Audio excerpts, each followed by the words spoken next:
Good day, everyone. How is everyone today? I did notice the chat for some reason. There was one before their comment that got wiped out. I don't know why. Don't ask me. Maybe it was put in way too early. So if you put in your comments slightly before, a couple of, maybe an hour or two before, with StreamYard, it's fine.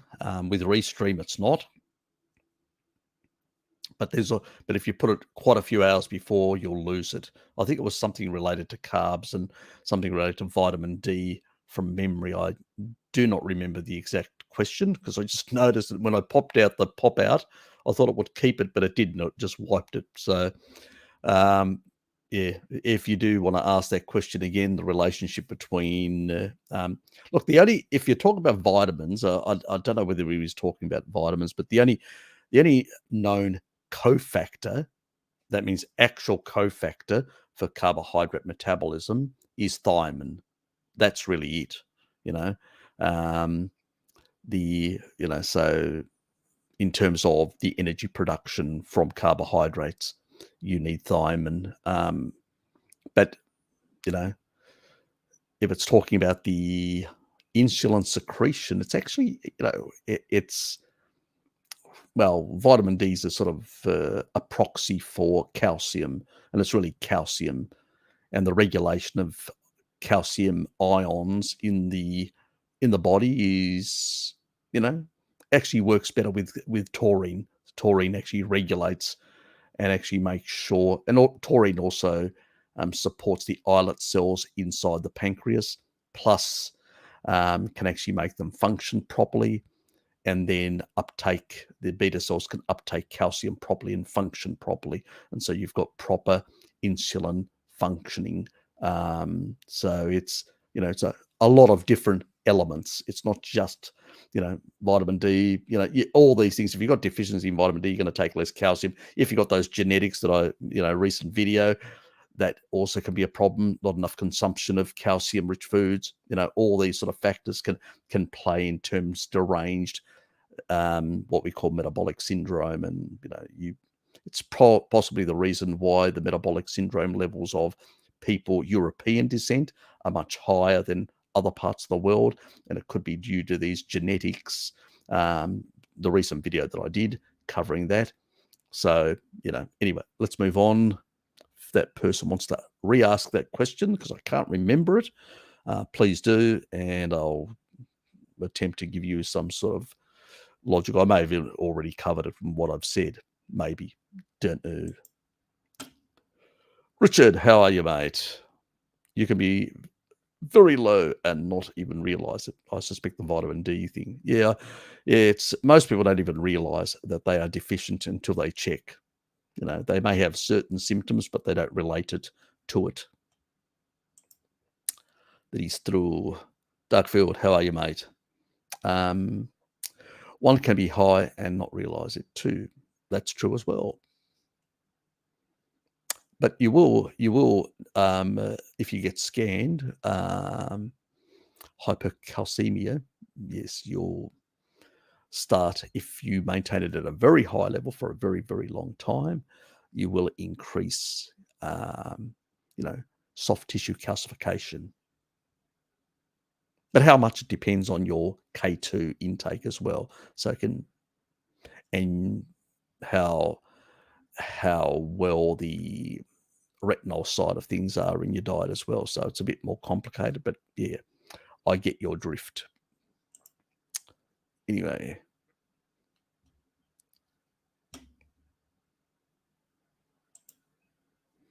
Bruce, how are you, mate? Hello, mate. I heard the colostrum actually repaired any intestinal permeability, micro holes in the gut. Any experience with this? I've been doing bone broth and water key for gut health. You should be doing taurine as well. I suspect you are. I don't know. And things like that. Sometimes we can have vitamin D and taurine are very important for the tight junctions. So, and certain animal foods help produce more DAO. taurine also within animal foods also lowers histamines in the gut, which is another important thing. So all these sort of things do help. Colostrum, yep, it has been shown to have benefits. It improves immune response in the gut. So that's another part of the little thing. But it's always consider there's a lot of elements on what we call carnivore lifestyle, which include those other factors as well that play a role. G'day, Rebecca. How are you? So Deborah's here, which is good to have you here. And Pro4X, g'day, mate. Is it? Oh, somebody's actually using. Oh, very nice. Using the Q. Oh, cute. Love it. Yes, it makes it very easy to be able to pick the questions and sort of jump through the others very fast. Please use the Q. It makes it easy for me as well. Not only Bart. It's a good idea on his side. Is it true that you need soluble fiber to absorb toxins from the bile? No, not at all. Or does the body know not to absorb toxins without something absorbing? Yeah, pretty much. The body can, through the feces, excrete. Through bile, it can actually excrete and also cleanse the intestine. It's really when you have derangements in your body that you've got permeability, gut permeability, you've got really poor ability to cleanse the intestine, the small intestine. When you've got all these things not working properly, that's when really these things become a problem. If you take a look, the majority of people that actually go to naturopaths for detoxes are primarily people who are eating excessive amounts of contraindicated foods, plant foods, and they usually tend to be vegans and vegetarians. The people eating the refined stuff and all that don't seem to have these, elevated issues. And the only things that they suffer are things like stroke, cardiovascular disease, diabetes, and things like that. The sad dieters, they don't really suffer from all these other ailments. And it's usually a lot of these anti-nutrients and other crap that they're putting in their body, these other people. So it's overblown, this whole detox. I mean, we've only had for millions and millions of years livers and lungs and kidneys and all that to remove a number of waste products from general metabolic functions. They're still important, but they need to be functioning properly. And if they're not functioning properly, your gallbladder and your liver and your kidneys and all that, why aren't they? What have you been doing indicated in that regard to cause that? That's really what the issue lies. Once you fix those things, most of these issues go away very fast. I mean, I'll give you an example. If you're eating a high manganese diet, which is what a vegan or vegetarian person would consume, you would end up with very high levels of manganese. And if you're not getting enough taurine from animal foods, you would have very poor biosynthesis, and 90% of the excretion of manganese happens via bile. So, there you go. You got something that will build up, and you end up with a heavy metal or heavy metal toxicity from manganese, because you're not eating the right species appropriate foods. That's what happens. You switch, things resolve over time. So, a lot of this sort of stuff, we've got metalloproteins in our gut lining that actually are regulated to bring in certain types of ions, certain types of metals. So minerals that we require for the body as cofactors. So the body knows how to regulate this as long as it's not deranged. If you derange the body, well, things may go a bit, wacky is one way of putting it. KL, how are you, mate?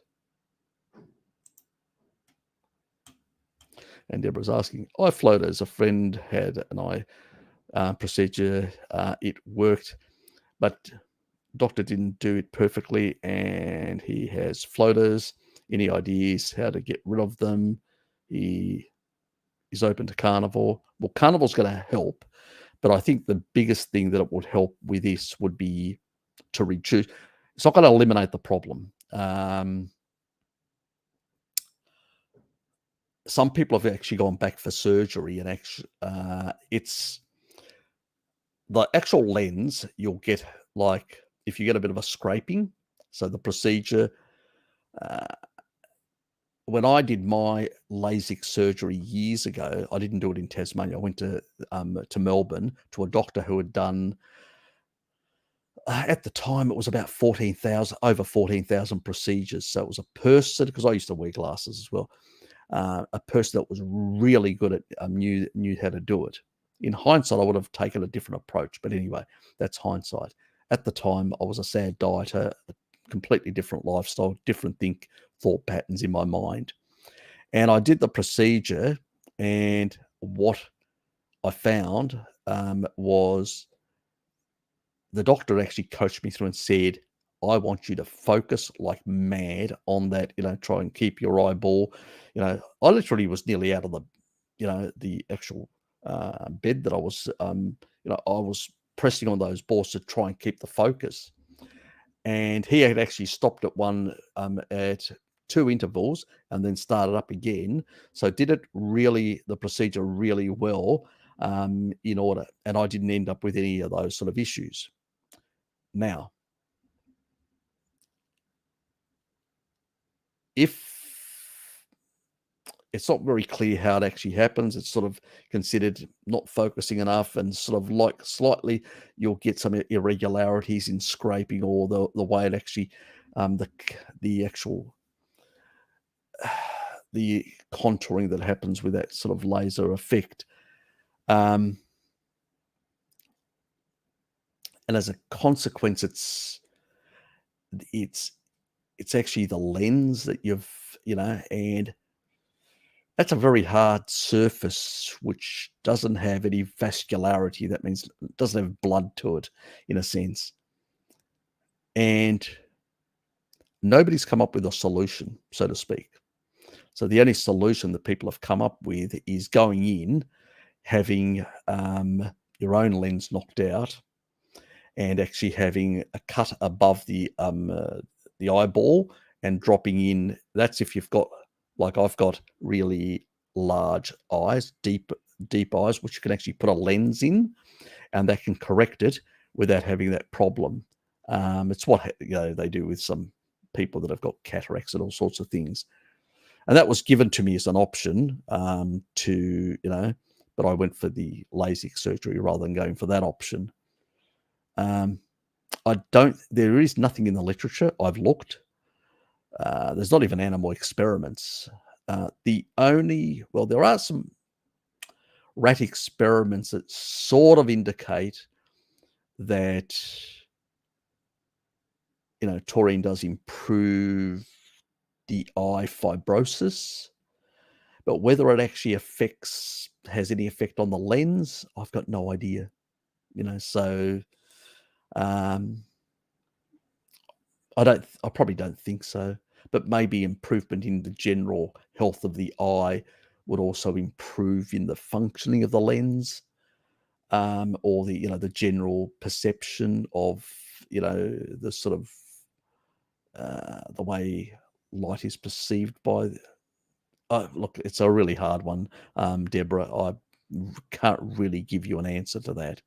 It's I can only say that if you're getting the procedure done, be damn careful you're actually picking the right doctor. And the other thing is, keep the focus really tight on the actual, that reddish type ball that you have to focus on, because any too much deviation from that will end up creating a lot of these issues.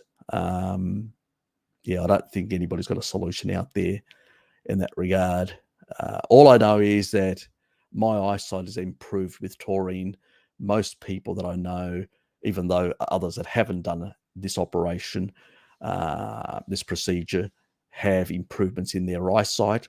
So you got nothing to lose of doing a couple of grams of taurine to just generally improve the way the eye works. But I can't promise anything, to be honest. So yeah, it's sort of,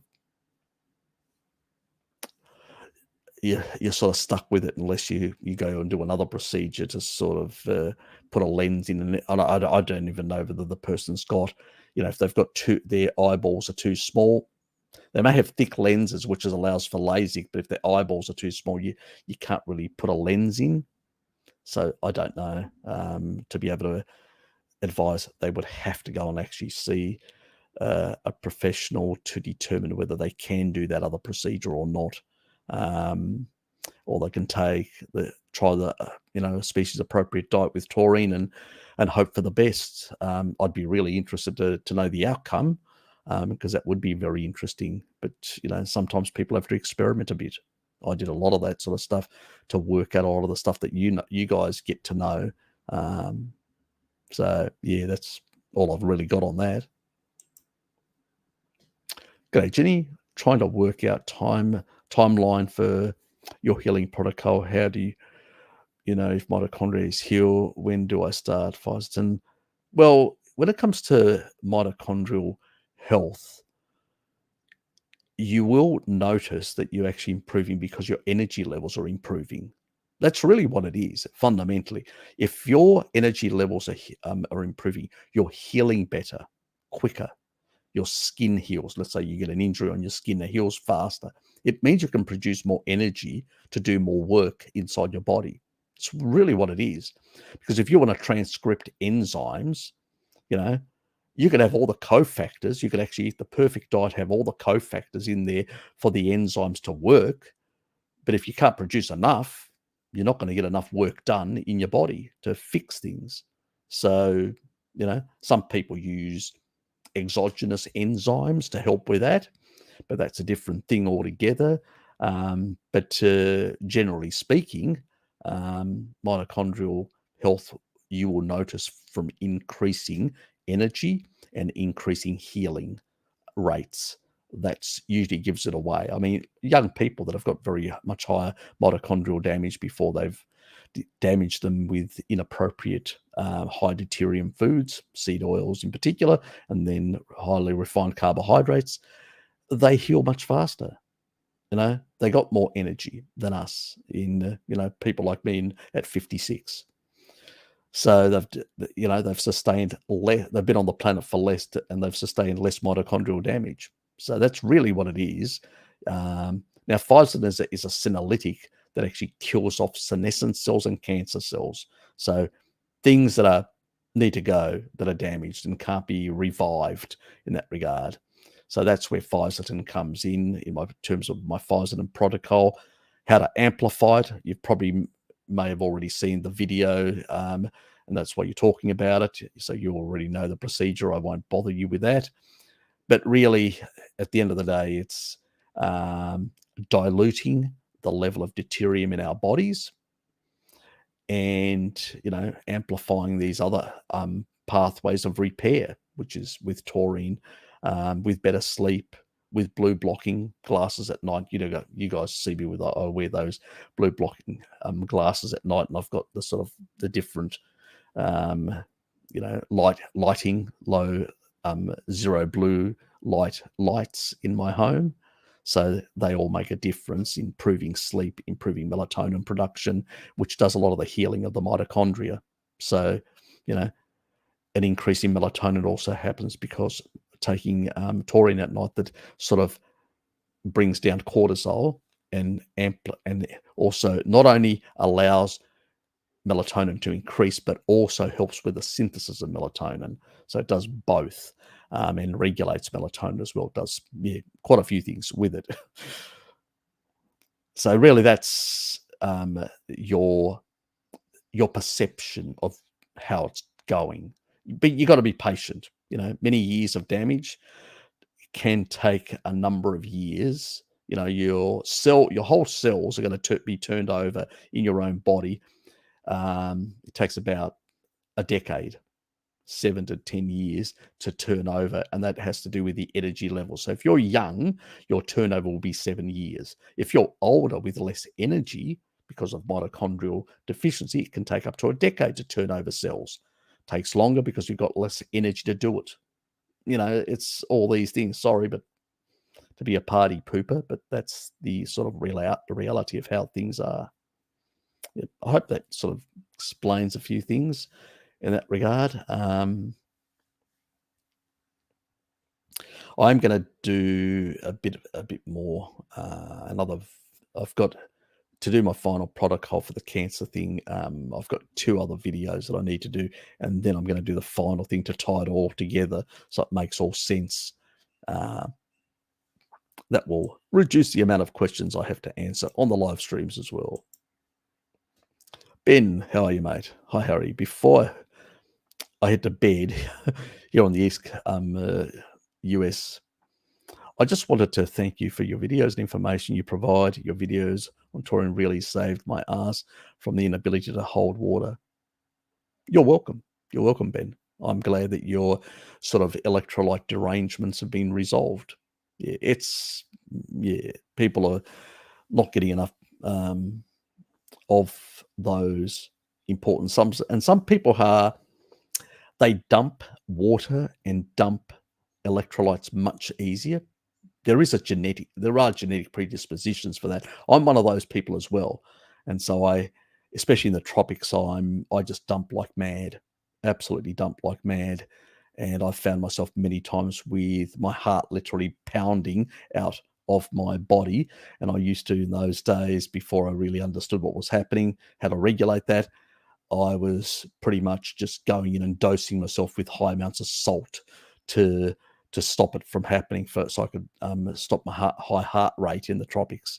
And then, obviously, now with taurine and eating more meat, obviously, because back in those days, I was more of a carb eater. I don't have those problems anymore. So it's my sort of improving my own self has been insightful to help others. So that's where it comes from. I just suffer myself, but you're welcome, and I'm glad that you are doing better. And enjoy your sleep. But always says insulin resistance is a construct. Yeah, sort of. Yeah, it is. So what do people actually mean when they say that? Well, when we say insulin resistance, I mean, as Bart says, there's nothing to test it. You can't test insulin resistance. It's really what we call the Randall cycle activation. It's the amplification of insulin is increasing in the body, trying to force energy substrates that are circulating in the bloodstream into the cells. Now, why is that the body doing that? Why is it signaling continuously? It's not because the body's stupid, crazy, or weird. Ancestrally, we never consumed very high amounts of carbohydrates. The archaeological evidence, the N15 data shows that we're super hyper carnivore. Along comes the agricultural era, and then we start doing something completely contraindicated. Well, 10,000 years is not enough to evolve a change in the way insulin works. Insulin just knows one thing. It's getting a signal. There's too much of carbohydrate energy substrate in the bloodstream or sugar. I need to basically force it in the cells, and it just signals and says, guys, it's like, somebody screaming and going, be quiet. Nobody's being quiet, and then just shouting, be quiet. There's too many people, but they're still not being quiet, and you just shout higher and higher. It doesn't mean they're going to be quiet, but that's the only option you've got. That's the only mechanism in play that's actually being coded genetically. So that's what just amplifies the signal, but it doesn't, and people call that insulin resistance, but it's not real. It's just an amplification of the signal, trying to get those substrates out of the system, so we call it a construct in that regard. um, that it's that because the cells really are not resisting; they're just resisting glucose, not insulin. It's so to say insulin resistance, the cell is not resistant to insulin. It's picking up the signal, but it's actually already blockaded because of the Randall cycle. You guys have seen how it actually blockades the uptake of extra energy because it's saying we're replete, we've got enough, we don't need any more. Please go away. You know, so and the only cells that will acknowledge and open up are the ones that still have room for more energy, and they'll open up and take more energy. But the signaling is because of the level. Now, if you were to basically magically remove that extra energy in the bloodstream, the signal would just drop off because of that feedback. It's not happening. So it's probably not the right way of calling it. It's just somebody came up with a catchy phrase, sounded good at the time, and they used it. And it's sort of, yeah, so that's why we call it a construct, because it's not really a mechanistic pathway, where insulin signaling is an actual mechanistic pathway. It's just the amplification of insulin signaling in the body. That is true, in that regard, but it's not a resistance to insulin. It is basically a blockade of the GLUT and CD36 receptor sites saying, we can't take any more energy, go away. So, yeah, it's a very different way of seeing things, but when you're seeing it in a scientific way, that's how you have to see it. These other constructs haven't been created by scientists in the field of physiology. It's a construct being created by, you could say doctors primarily, in that regard. So they're using it's a made-up term in a sense. And it's sort of just got legs and everybody uses it nowadays. But really, it is a construct. It isn't something you can measure. You can measure insulin signaling. You can measure blood glucose levels. You can measure fatty acid levels in the bloodstream and any ketones or whatever else. But you cannot measure insulin resistance. So it is a construct in that regard. So that's what Bart means by that. So, and I agree with him completely on that. So, because it is a construct, I'm very much like Bart, looking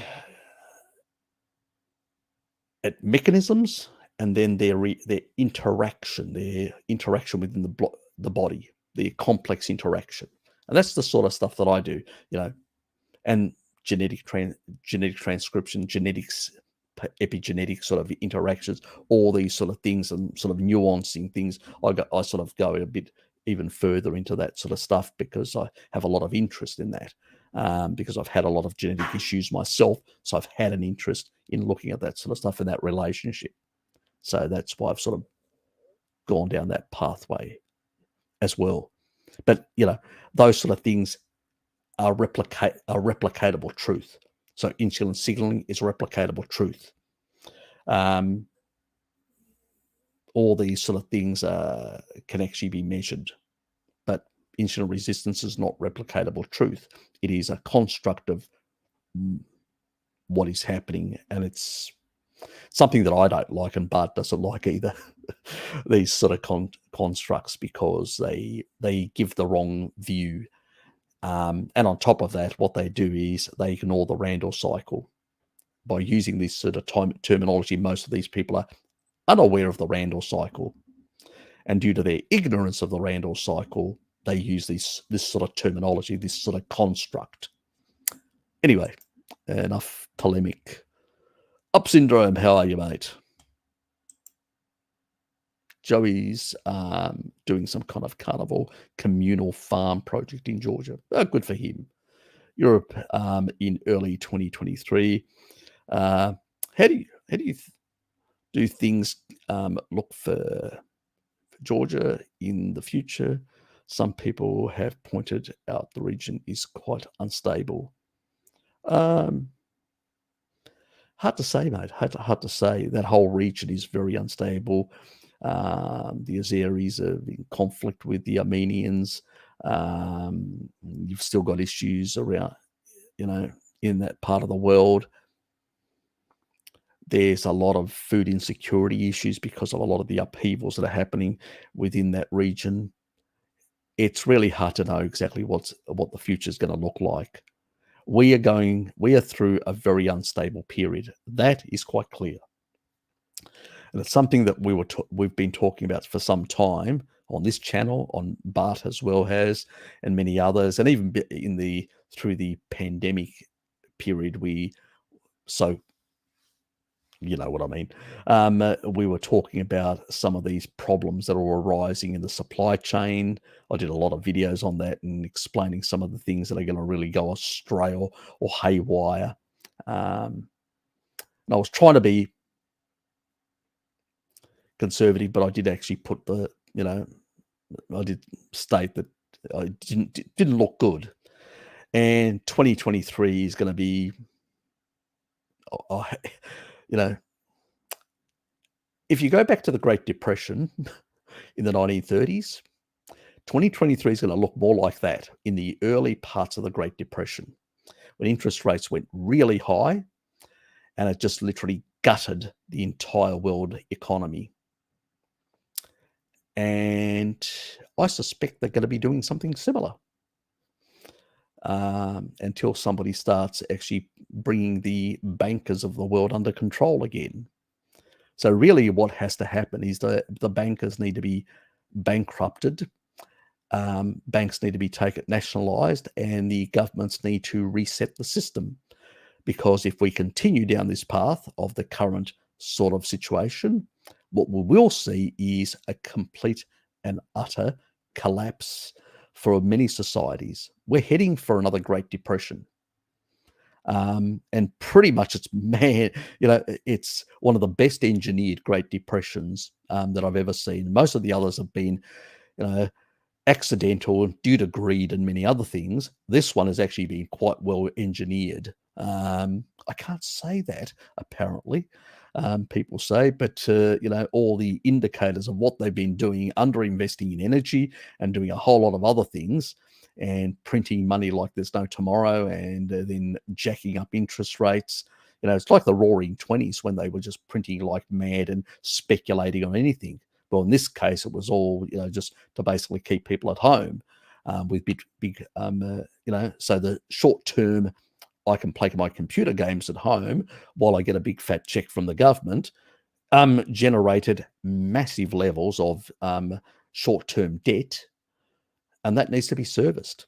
And now we're in a really bad situation. So very much, and we've made energy expensive, which energy usually takes out energy. The cheaper energy is, it reduces the cost of producing goods and services, which takes out the inflationary effect.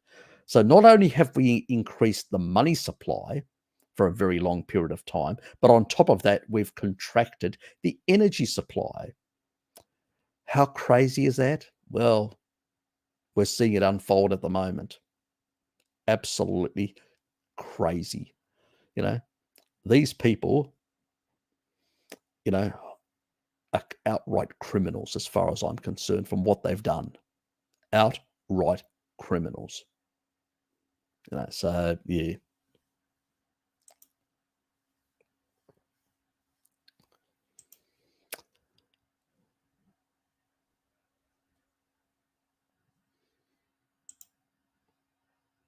Lukey, how are you, mate? I did send you a link, so if you want to come on, do come on. If not, if you're busy, that's fine as well. Thank you, mate. Yes, do hit the like button, as Lukey says, because if you don't, I'll send Ted around, and he'll basically torment you for 3 hours at least.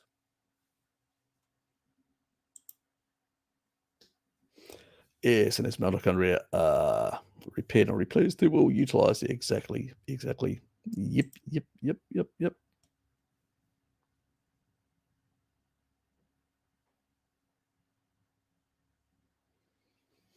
Uh, I never advise people what to do with their life. That's their business. I would never advise anyone. I'll run my life. I'll tell people what the risks are, stuff like that, but I would never tell people how to run their life or whether I think, people need to live with their own consequences of the decisions they make, So people want to do certain things, that's fine. Go and do it. But I will never tell people how to live their life. We've got government doing that and their propagandas, you know. I couldn't compete.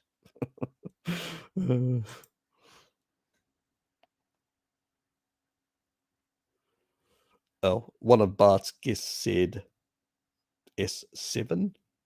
Okay.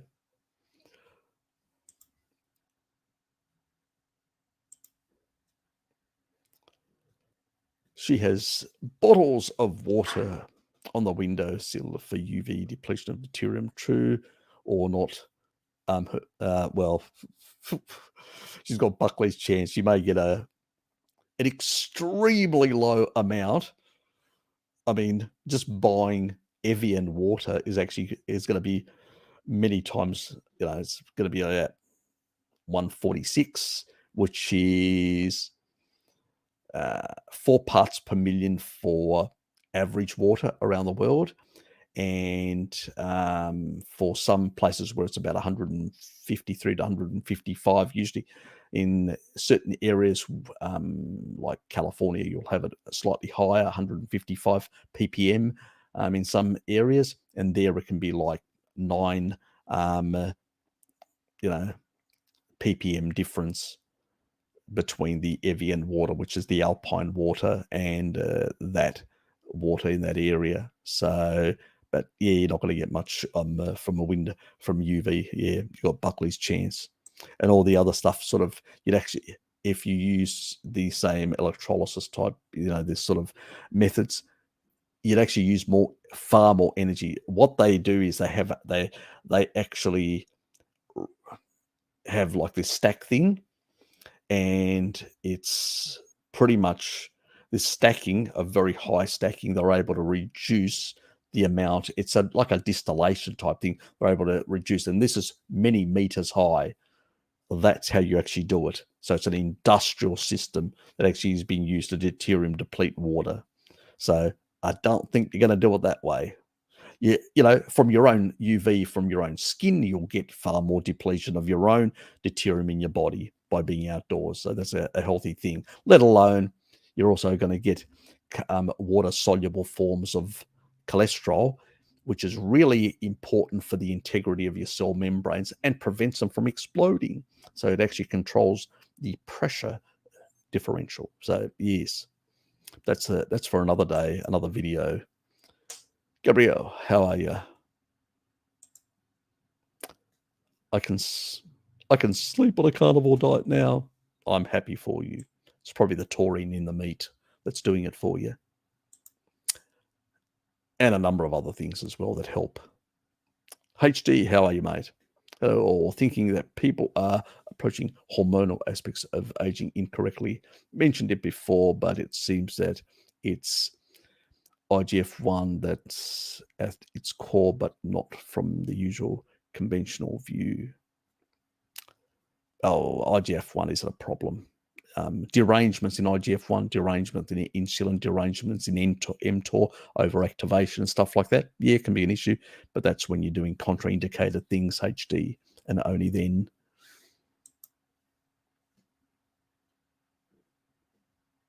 Not a problem. You're welcome.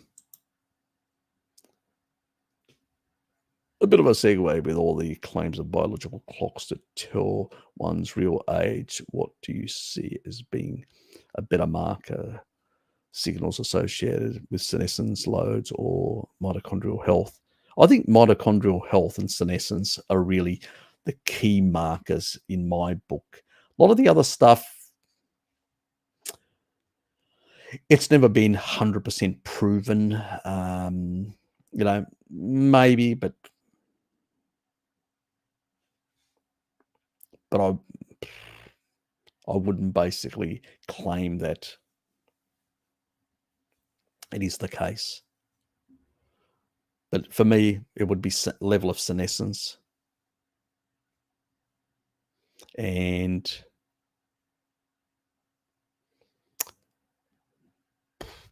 yeah, and your general energy levels. It really the sort of energy you have to do things on a day-to-day basis really tells you how well your mitochondria are functioning. So yeah.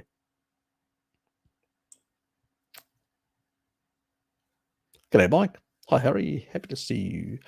When I was on a sad diet, I was having low HDL cholesterol and high triglycerides. What was causing that? Well, you just explained it. It's the high carbohydrates, your high trigs, and not enough saturated fat to actually increase your HDL. So it's pretty much it. So it's just eating the wrong stuff. So you're elevated. If you're oxidizing fats, you'll have low triglycerides. If you're not, and you're storing excess energy, which is on a sad diet, you'll be exporting a lot of triglycerides. It's just an indication. People who are diabetics even have even higher levels because they have vast difficulty in storing and utilizing energy for a lot of things. So usually if you give them taurine and put them on a bit more calcium rich diets, it usually does reduce their sort of diabetes 2 symptoms. But ultimately, they really need to get away from the excess carbohydrates to fix their derangements. But yes.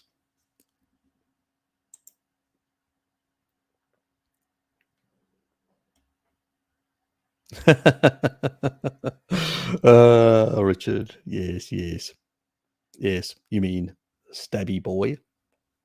Apparently, at school, we is the story. Neither confirmed nor denied, but it was in the media in his home country.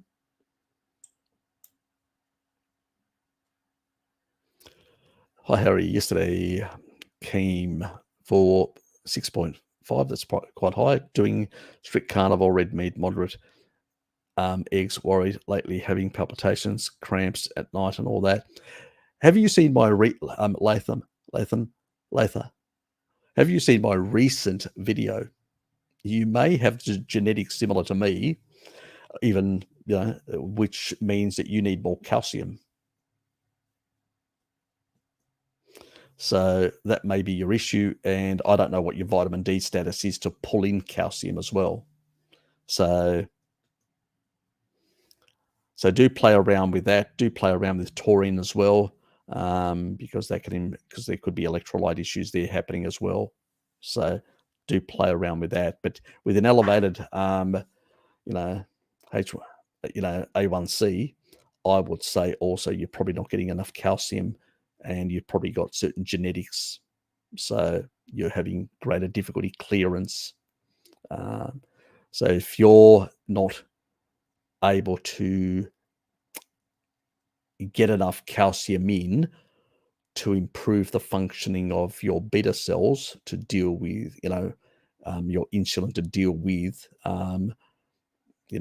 glucose, well, then you're probably not getting enough calcium, and you probably have those genetics. So I would say get some taurine in, but definitely increase your calcium intake.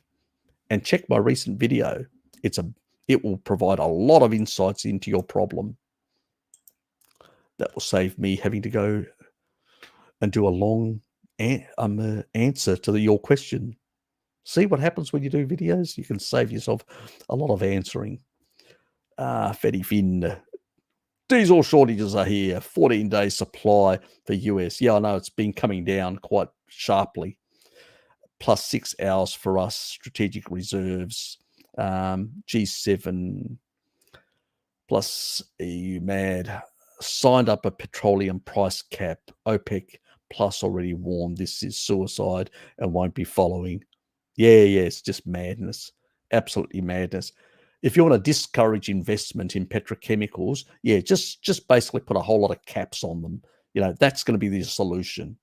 It's much better to, support the market with massive investments. If they want to say, we're not going to build windmills and solar farms. We'll take all that money and we will do massive investments in petrochemicals. There's massive gas fields down in Greece. Anyone, want to develop those at some stage and actually provide Europe with more energy? When's that going to bloody happen? You know, and other areas around the world. Well, why isn't it happening? Why aren't governments incentivizing by creating tax breaks and all sorts of things? I actually, even for Australia, I actually thought that, the government here could actually put a cap and say, you're going to basically provide this amount for the domestic market, which would actually lower the price because there'd be sufficient demand. It would cover demand in the economy, and then encourage with a tax break on any excess production, future production, which then would incentivize those companies to go out there and pump out more. But they're not doing that.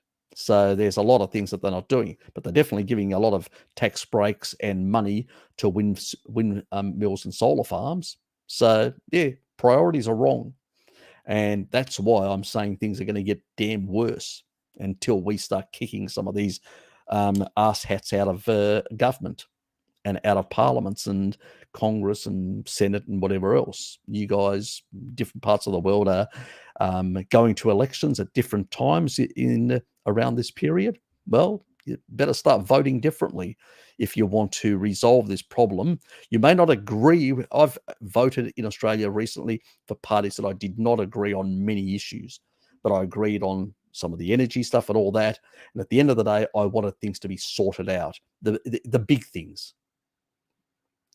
There are other things that were minor things where I'm in disagreement, but the big things I was in agreement. And those big things we need to focus on because we need to get the system working properly before things really go off the rails. And then once you get off the rails, you know what? Things become very violent and a lot of people start dying. Not a good damn thing, So, Lukey, thanks for the additional attachments. Yeah, so not a good bloody thing. So let me share the attachments and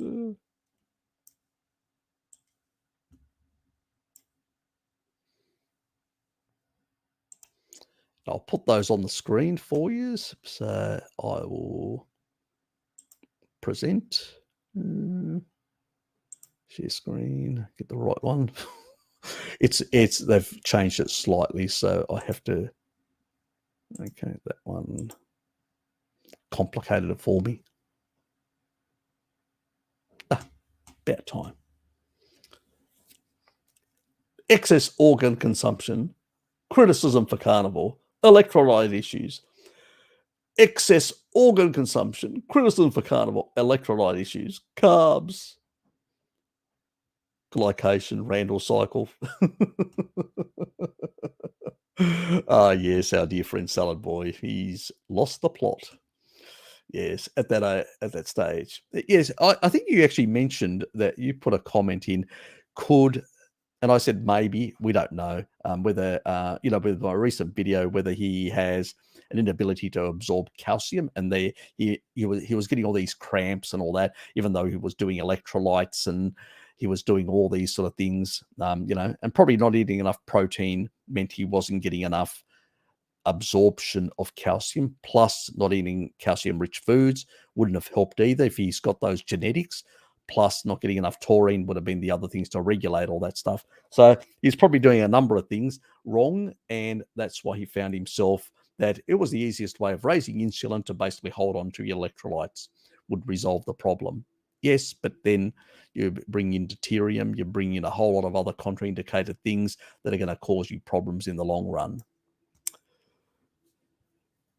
Says dairy is good. Elaborates a lot, elaborates further, makes a video about it, elaborates even more, rant so long his opponents can't survive because they don't have the pastoralist lifespan. Nice one. Yes, yes. Most of the pastoral people are the ones that actually are the longevity populations. The low Melinda people, they, in those old studies, I've done a Grundy video on that, and he admits, because he was a cardiologist there, that they were consuming up to 50% of their intake was animal-based dairy. Then they would have got some eggs and some fish and some plants, but most of their stuff was very high in saturated fats. And we know that dairy is between 60 and 70% saturated fat, where tallow is only 42%. It's way higher.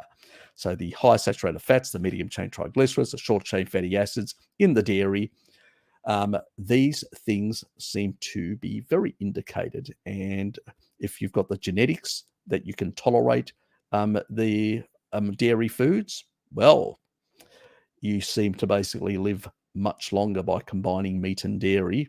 And we see that with the Costa Rica, the population there lives off the peninsula, and that peninsula, the Nagoya Peninsula, they basically are herders. They herd cattle. So, they're pastoralists as well. They're cattle herders. And then, forget about the tourist locations where they're selling, all these corn-based tortillas and whatever else. That's just the nonsense that all these other sites put up. We're talking about what the people ate, before all this sort of nonsense turned up, before there were roads there to bring all these contraindicated foods, in its arid environment. Where they're going to grow the stuff?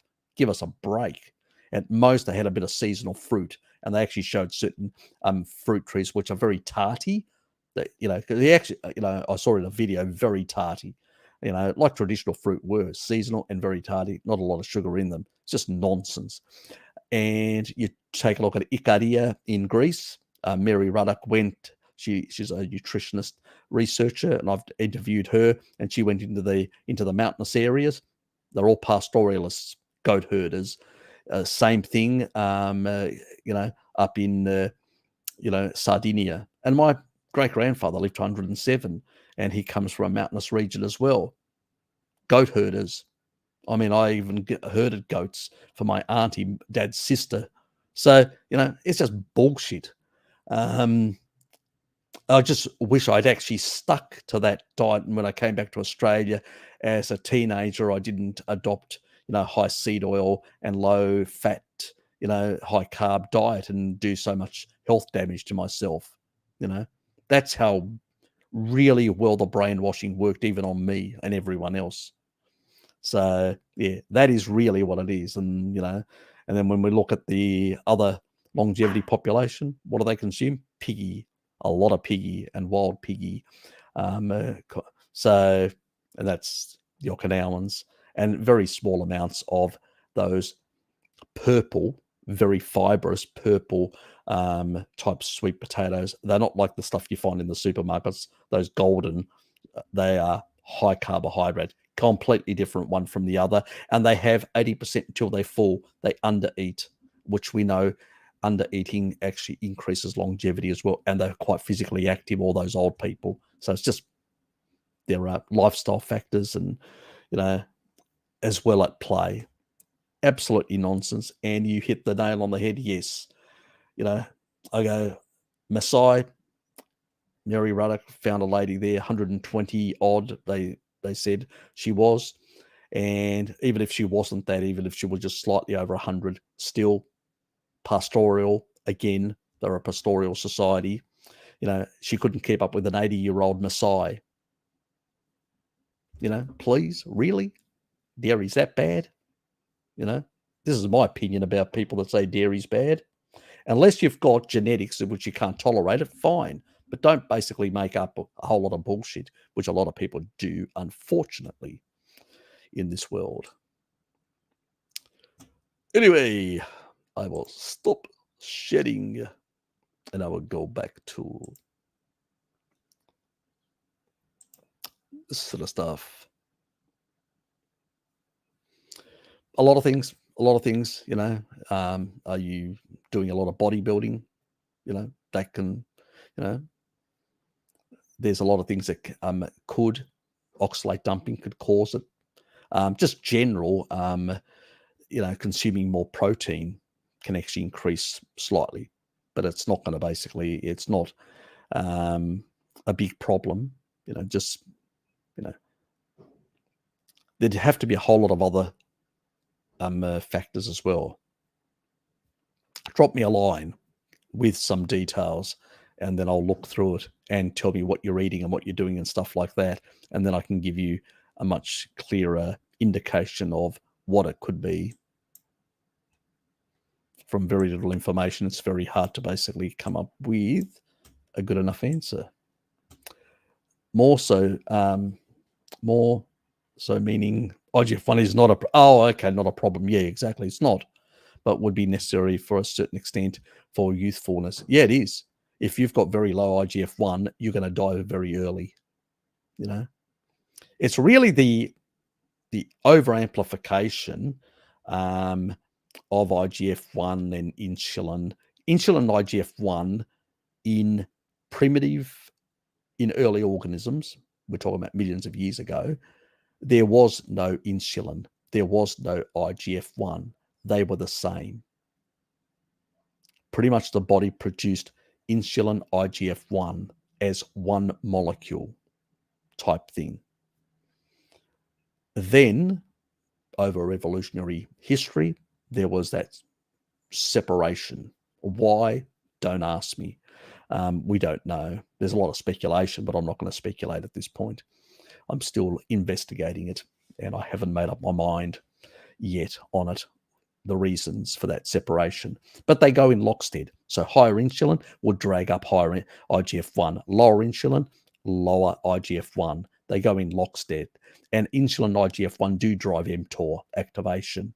So the level of activation of mTOR is also dependent on the level of activation of insulin and IGF-1. So if you're not engaging the Randall cycle, you're not eating contraindicated foods, you're not going to overexpress insulin.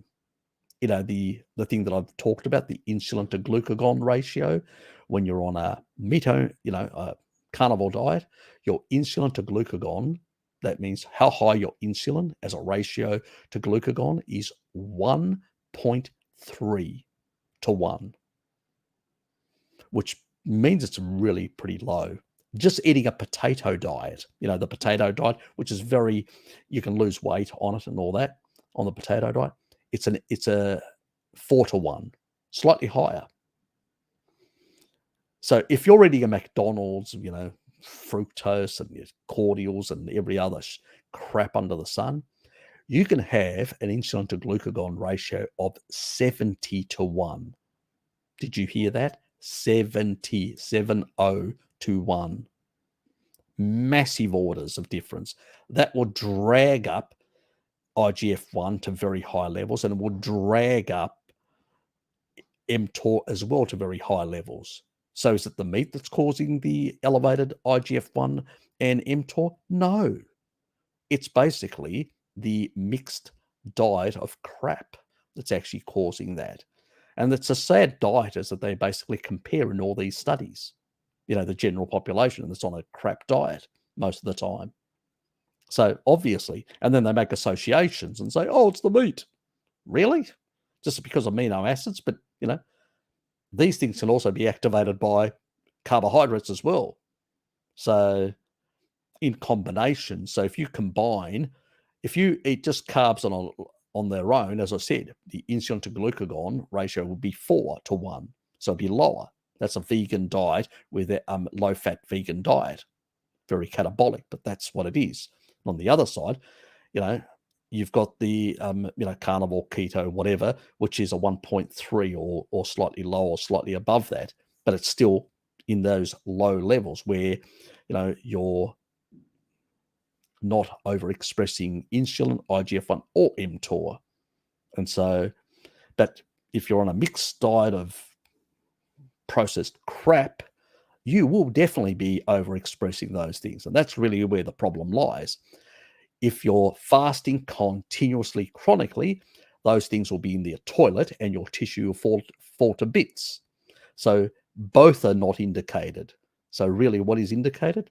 Where insulin is just slightly higher than glucagon, and it's at those more proper physiological levels above above fasting levels, but not at those extreme levels either.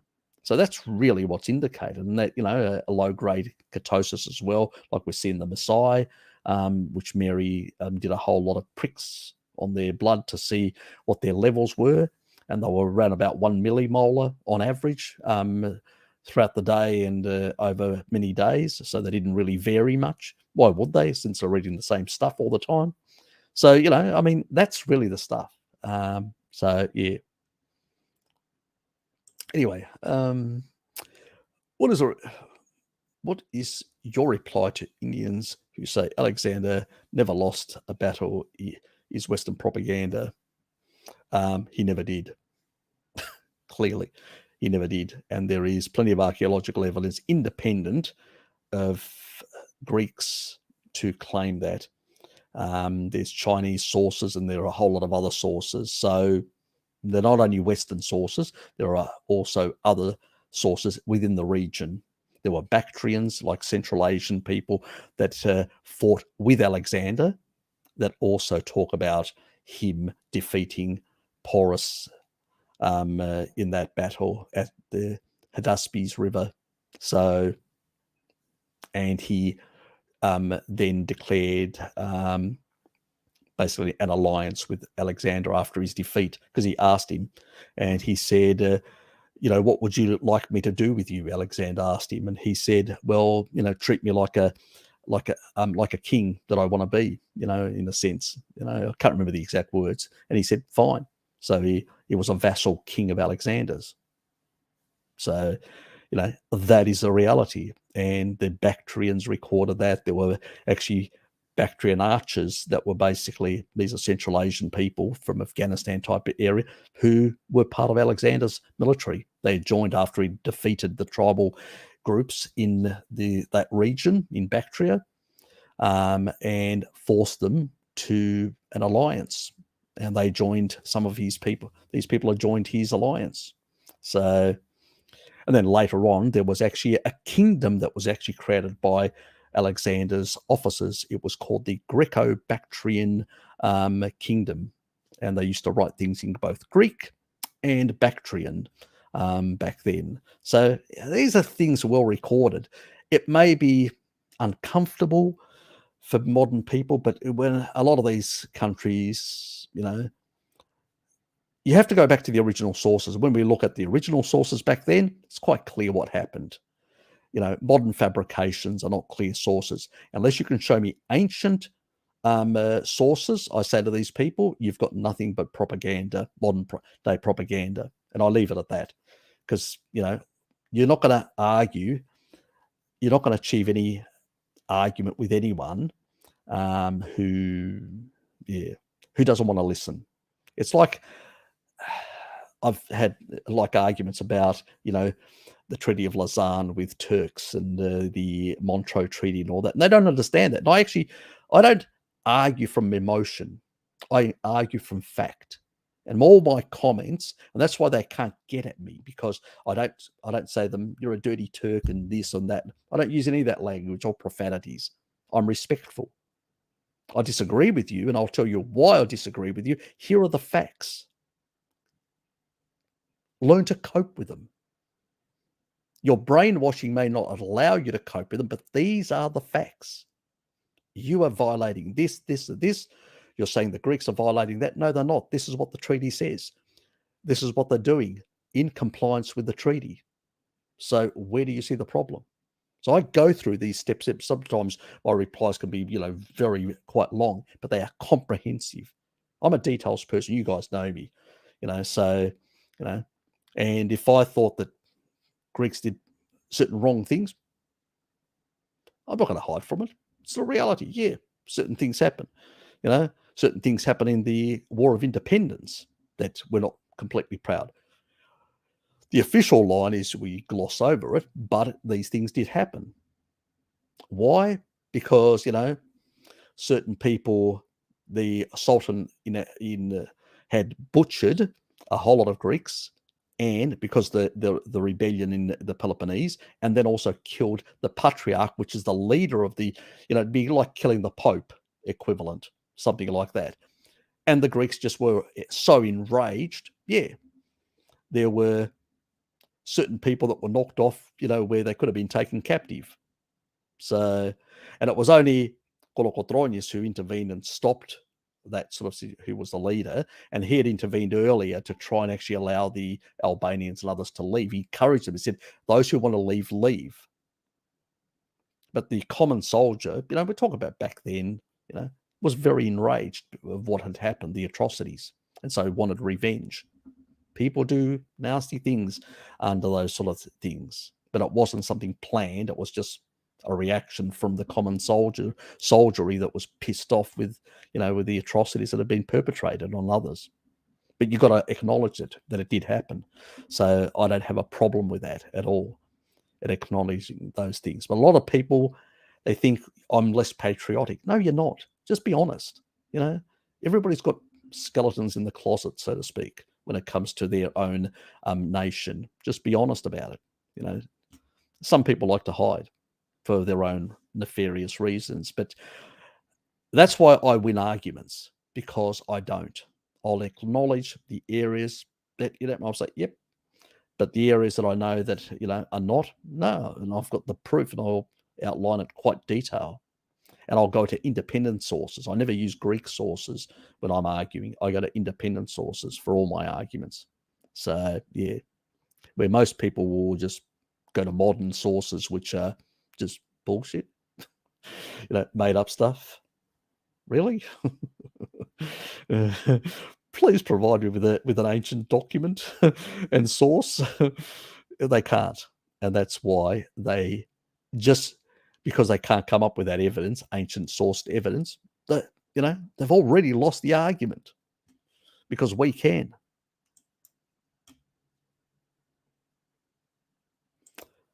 Anyway, calcium must consume. Well, we don't really know. We don't really know the amount. I just say, basically, take, the body will regulate it. If you take excess, it won't absorb it, at the rate. It's the reason why those genes exist and down-regulated, because of the rate of people were consuming dairy, those pastoralists. So that's why those gene expressions in about a quarter of the population, as I did in my recent video. And so obviously, if you go paleo and take out dairy and you've got those genetics, you're going to be in trouble, like I was, and wondering why I was getting these arrhythmias and heart palpitations. We're talking about 11 years ago, and I had no idea, but I switched away from the diet because it just wasn't working for me, but I didn't know why. Over time, I learnt about my genetics and other things. I just tried to resolve it with more electrolytes and stuff like that. And then I got taurine that sort of, sorted it out, but it wasn't 100%. I was still getting some issues. And then when I threw dairy back in, all gone away. And I'm going, okay, that was a missing link. It's not enough to regulate things, but you need to basically, if you've got genetics that are not uptaking sufficient from the meat, you need to get it from the dairy source, which your ancestry was always getting it from. So, yes. Bruce, good morning, Harry. I finally have access to cold pressed milk here. Okay, you got the raw milk. Fantastic. Good for you. Why is it that I can drink it with no issues, whereas normal milk wrecks my gut? Well, it's because of the macros are the same. Let me just make that quite clear. Now, there is an issue with the homogenization. That means where you're actually changing slightly the sort of fats and stuff like that. That could be an issue. We don't really know. It's never been proven 100%, because your body denatures everything, proteins to amino acids, fats to fatty acids. So really, is it really much of a difference? The jury's out on that. Whether it has an effect or not, don't know. But there is no lactoferrin, or very little lactoferrin left, which is important for the gut immune system. There is less of a number of nutrients, and it could be the synergy of those things that are missing that could be causing the problem. I don't have a problem with standard milk. I can consume it at work for my coffees and stuff like that. It doesn't affect me at all in a negative way. But if you're, let's say, a bit more sensitive, you may have some leakiness or some issues that still haven't been completely resolved, some gut microbiome differences where you don't have enough the lactobacillus type strains.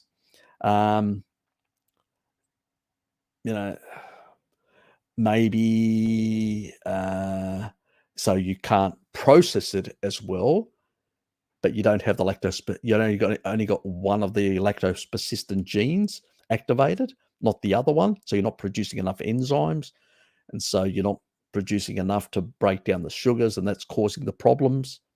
It's really hard to know unless I know more about you, in a sense. I'm just speculating at the moment, in a sense. But those could be the reasons in that regard. But, now that you've got an alternative solution, good for you. Enjoy.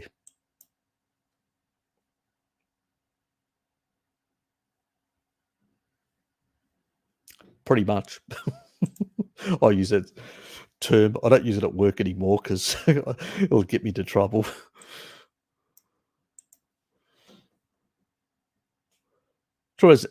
Taurine has certainly put on muscle 70 years, but I've been hoeing in the dairy, resulting in weight gain, so fat not shifting.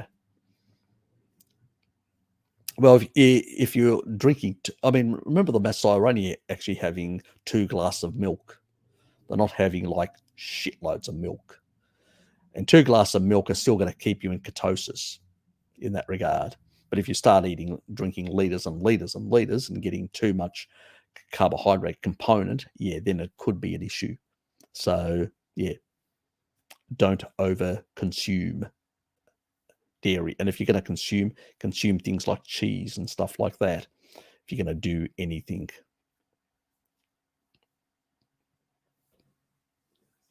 But there is a higher insulin effect from dairy as well. Just keep that in mind.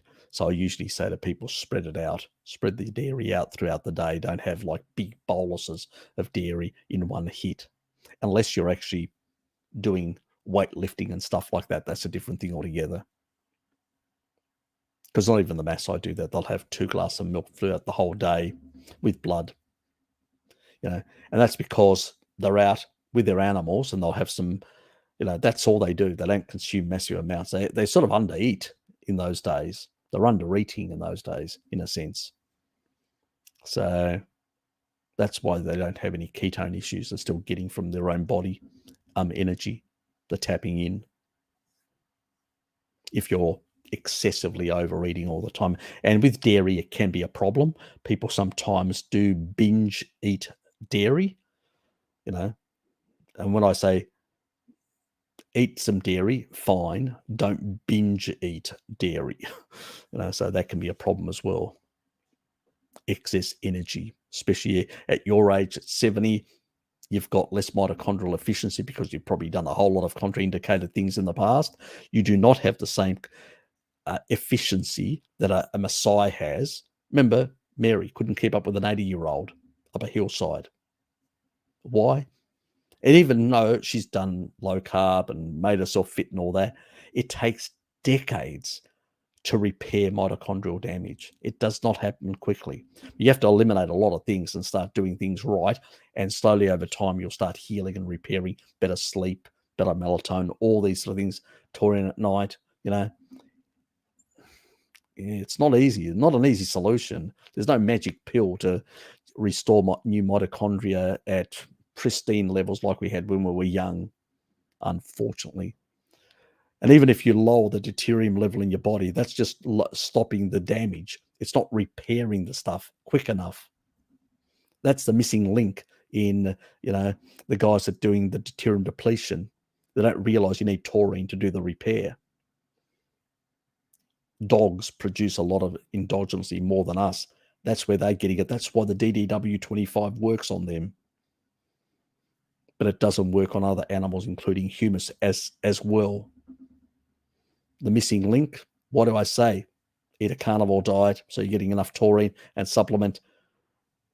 Because mTOR is not the issue. It's basically your mitochondria. It's, we're talking about quantum biological processes that are being affected in the energy production. That's where it is. The neutrons and the protons, that's where and the electrons, that is the interplay of energy production. It's a quantum issue, and it's what substrates of food you're putting in and what types of subatomic these particles of atoms are being put in. So what are your hydrogen ions that are coming from your food? That's really the key thing, because that's what you will oxidize chemically through the the electron chain, through the mitochondria. So yeah. Anyway, G7 wanted countries around the world to pile onto petroleum price caps. Only sucks that only sucker was Australia, even when EU countries refused. I know. So yeah, I'm against price caps. I'm against the price caps here that they're doing completely. Markets should determine price. What I'm actually talking is a quota of the production, a cap that stays in the domestic market. So let's say you're producing 1,000 liters of oil, and your requirements, this is just to make it clear to people, and the requirements of the economy, of the Australian economy, are 100 liters of oil for all its energy requirements. And then you go, okay, how much do we need if we're going to expand at the rate we were expanding before, economic growth at 3% or whatever? How much additional energy would we need each to achieve that? Well, this amount. And then you have a variable cap on what stays in the domestic market. And if it's you need 105 rather than 100. As I'm just using this as an example, this is not perfect maths. Then you basically put a cap and say, well, you can't sell internationally more. 105 has to stay in the domestic market. What it does is then that is determined by supply and demand within the domestic market. And so the price comes down in the domestic market for that amount. And what you do is for that amount being produced in the domestic market, you give them a tax break of 15%. So they have less of a loss. And then for anything above that, you basically just have the standard tax. And any production above that, you basically tell them that they'll also get a tax break to encourage even more production, which will help the general economy around the world with more energy, for cheaper energy, or better supply. So that's how you resolve these issues, not these price caps, which, actually suppress investment. Because if you're not going to make more money, why invest in something? It's just stupid politics. Idiots. That's what they are. Got no idea what they're doing. Well, we've noticed for quite some time. G'day, Lukey. Jumping in a little late. Well, how are you, mate? I'm doing fine, Harry. We actually had a holiday this week, so I'm a little Okay. little better rested than other weekends. Well, that's good. That's good to hear. So yeah, I've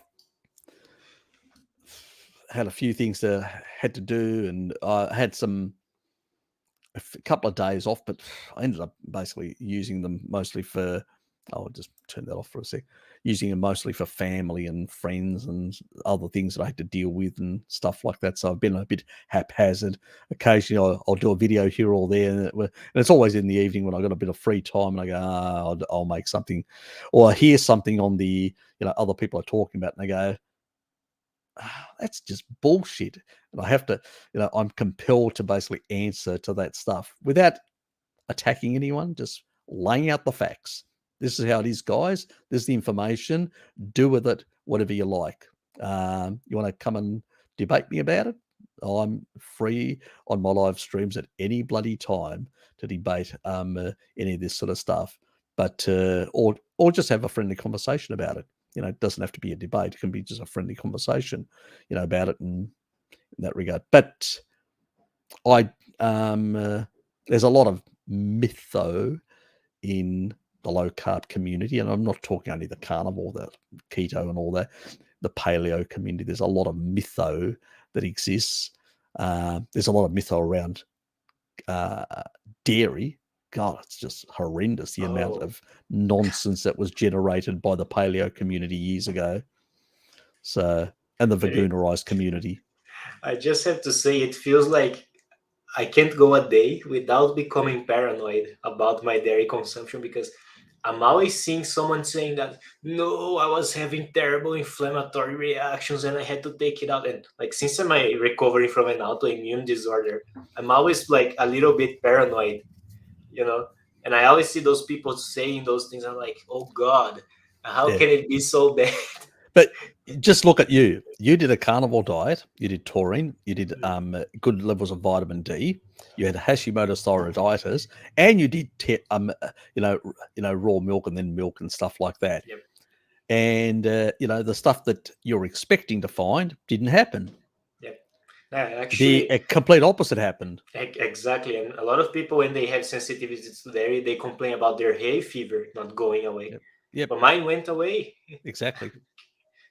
The problem is people don't realize is if you've got gut permeability and derangements in your gut, and, don't blame certain compounds that may be a bit more reactive for that, fix the underlying problems. Obviously you can mask those with a whole lot of supplements. You can do this or that, but that's not fixing the problem. At the end of the day, if you want to be able to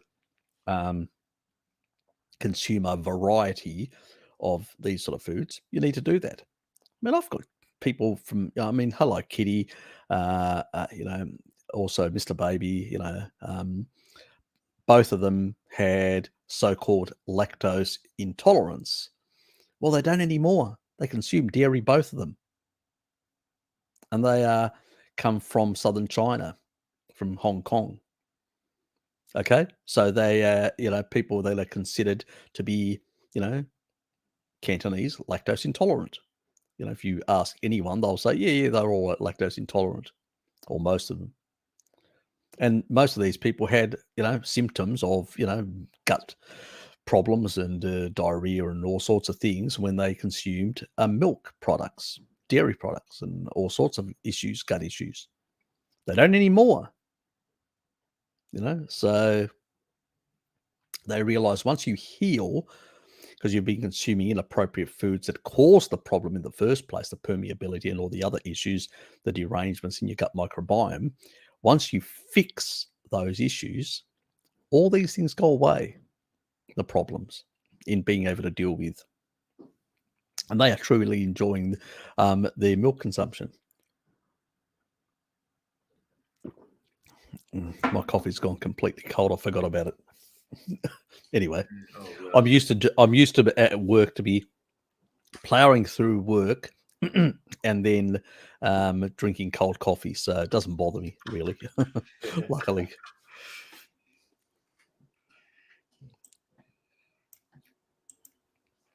So I think testosterone is affected by a combination of a lot of things like thyroid, cholesterol, microbiome, saturated fat. It is calorie, energy intake. That is, use the right word, energy intake. Otherwise, Mike will send Ted around, and you'll get a big spanking from Ted. he enjoys that, unfortunately, so don't encourage him. But the one that I feel increases my libido was vitamin D. Yeah, it does. It does help. Vitamin D is really important, but so is cholesterol. So is the right sort of food combinations to support a thyroid, properly functioning thyroid. Does require a lot of micronutrients that are primarily found in animal foods. The nutrition of animal foods will help improve the gut microbiome. Saturated fat's very important for a lot of the hormones. So, yes. So, all those things do improve over time, and that's it. G'day, Lamps. Hi, Harry. Voting differently isn't going to change anything, I'm afraid.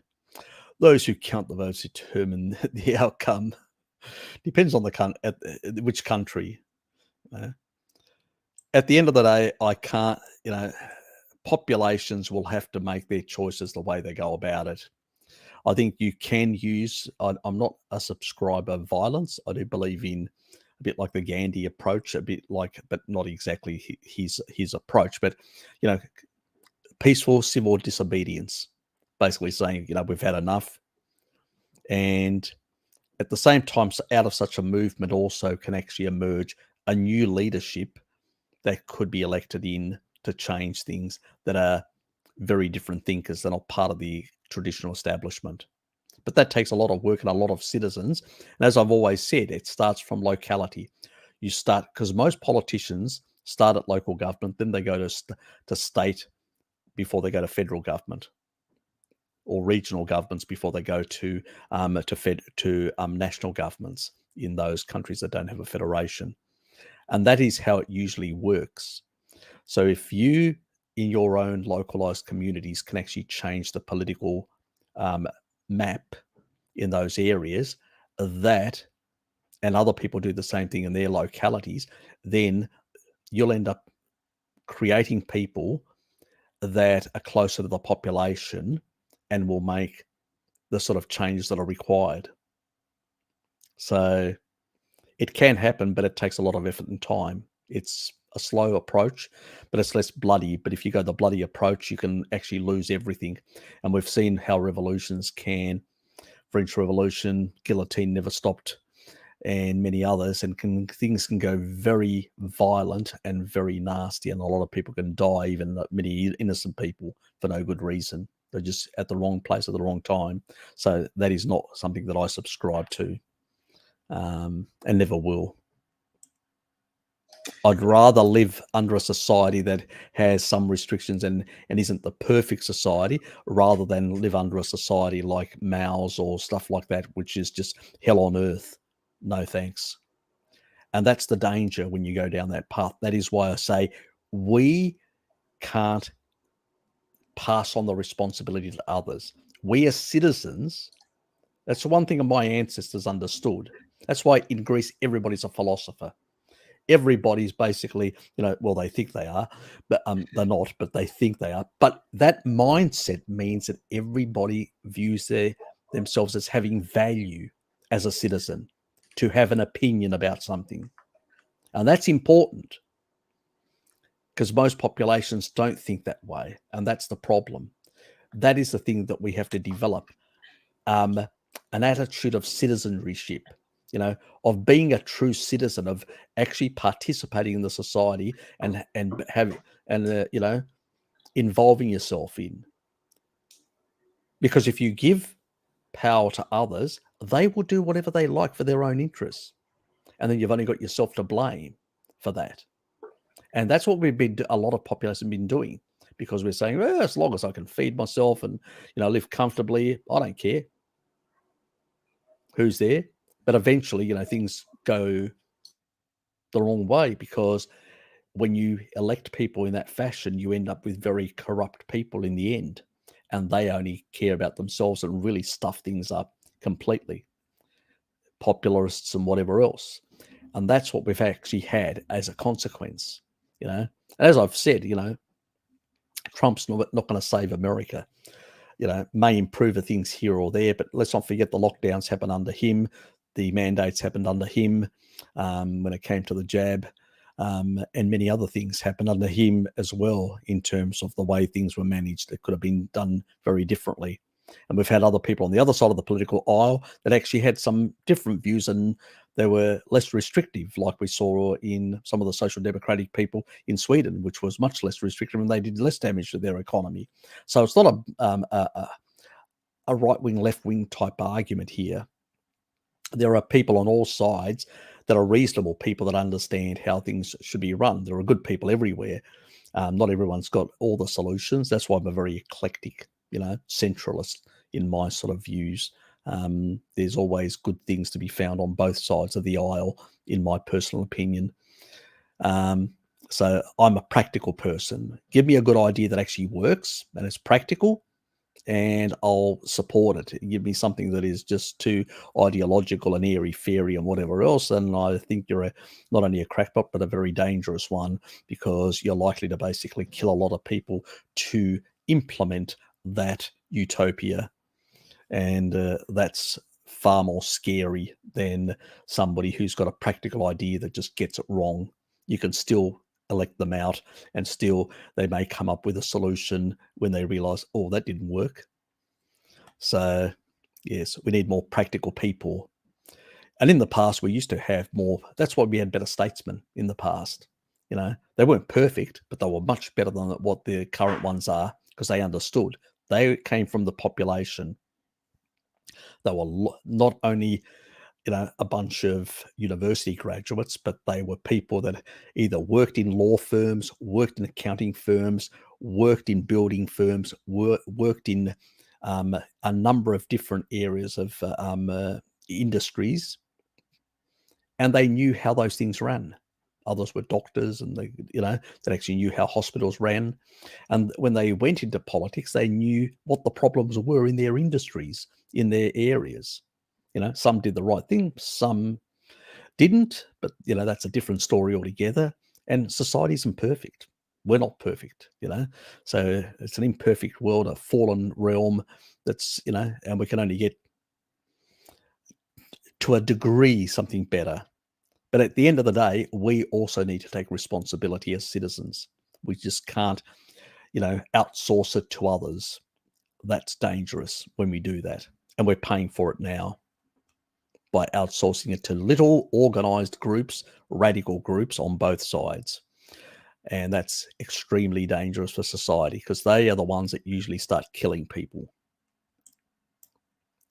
So yeah. Saladino. Yes. He's doing a lot of things that, yeah. And if he's not getting enough Tory because he's not eating enough meat, he wouldn't basically be able to excrete excess copper out of his system as well. It's not only manganese, but also copper and other things. As I said, without knowing his genetics, without knowing exactly what he eats, because Yes. this is why I never do what I eat in a day, because I'll tell you why. Because really, it's not a true indication of what really I eat all the time. It's just basically what I'm promoting or advertising or whatever. What somebody eats, you'd have to be monitored 24/7, continuously. One, I wouldn't want that, because that's privacy concern.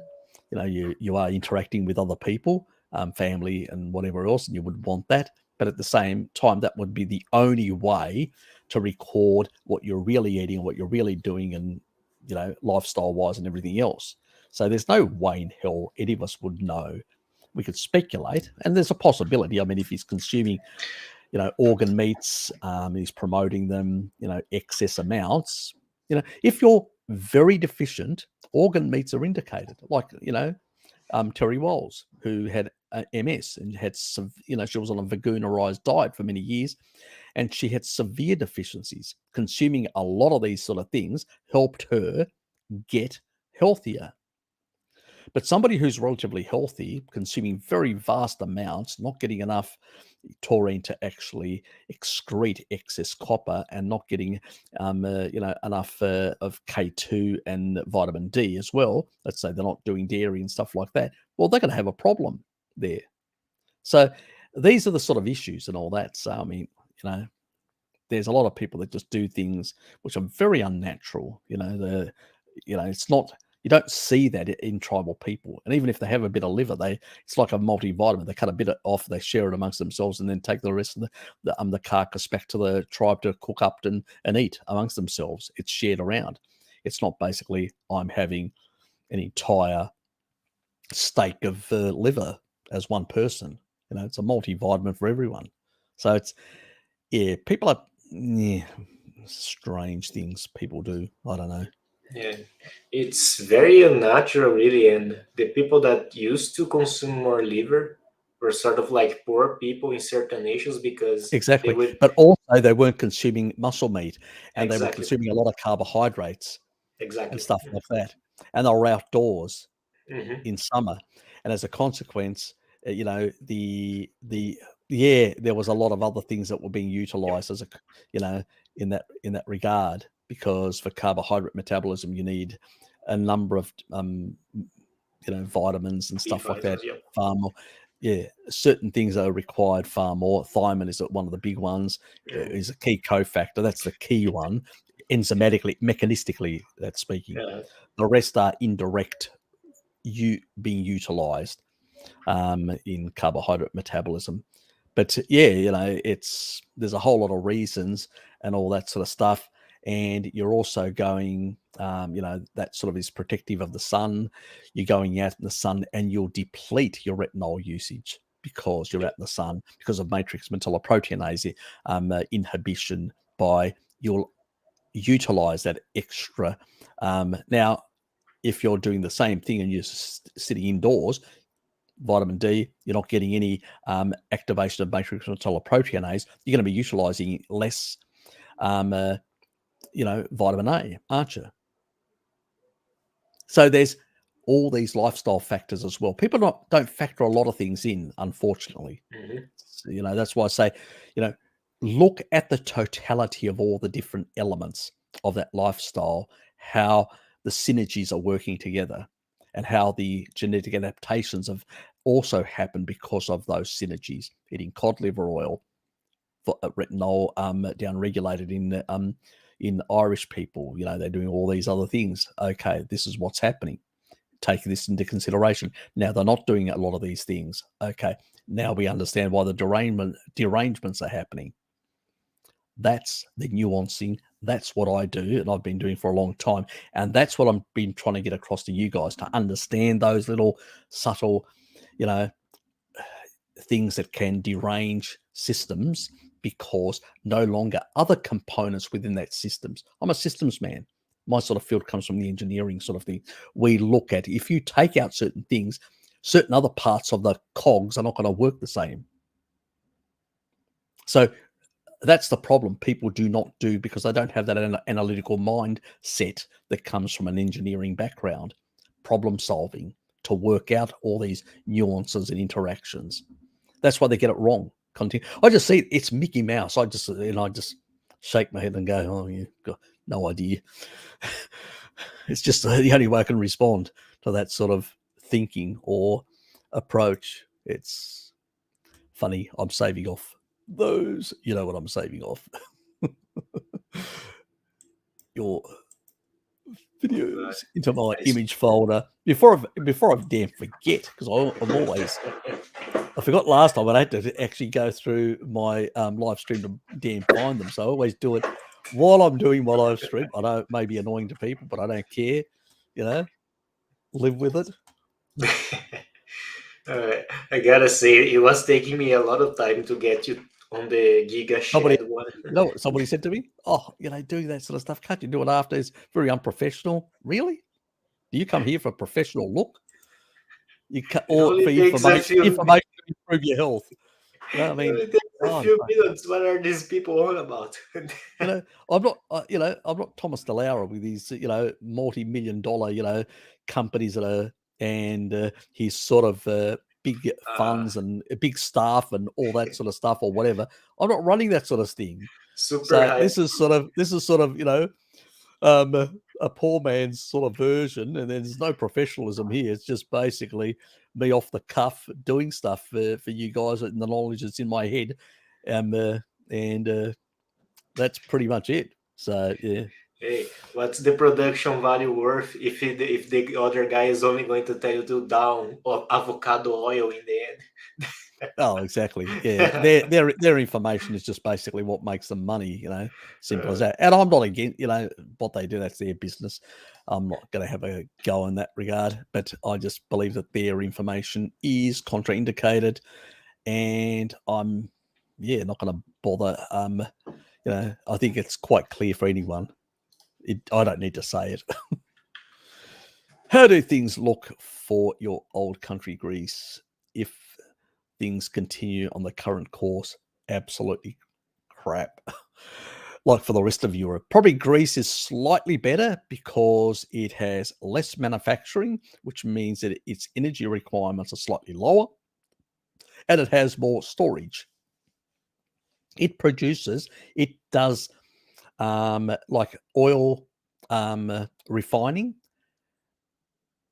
It's about 10 times. It actually imports about 8 to 10 times more oil than what it consumes. That should tell you something. It's got massive refining.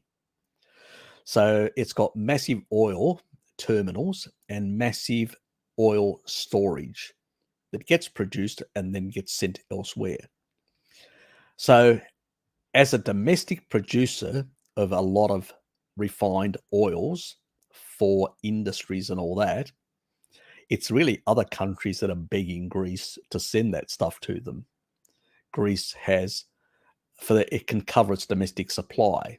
The problem for the domestic people, on the other hand, is that they have locked themselves. The government needs to remove itself from this European pricing system, and they've locked themselves in that, and that actually means that consumer prices are much higher than what they would have been otherwise for the domestic market.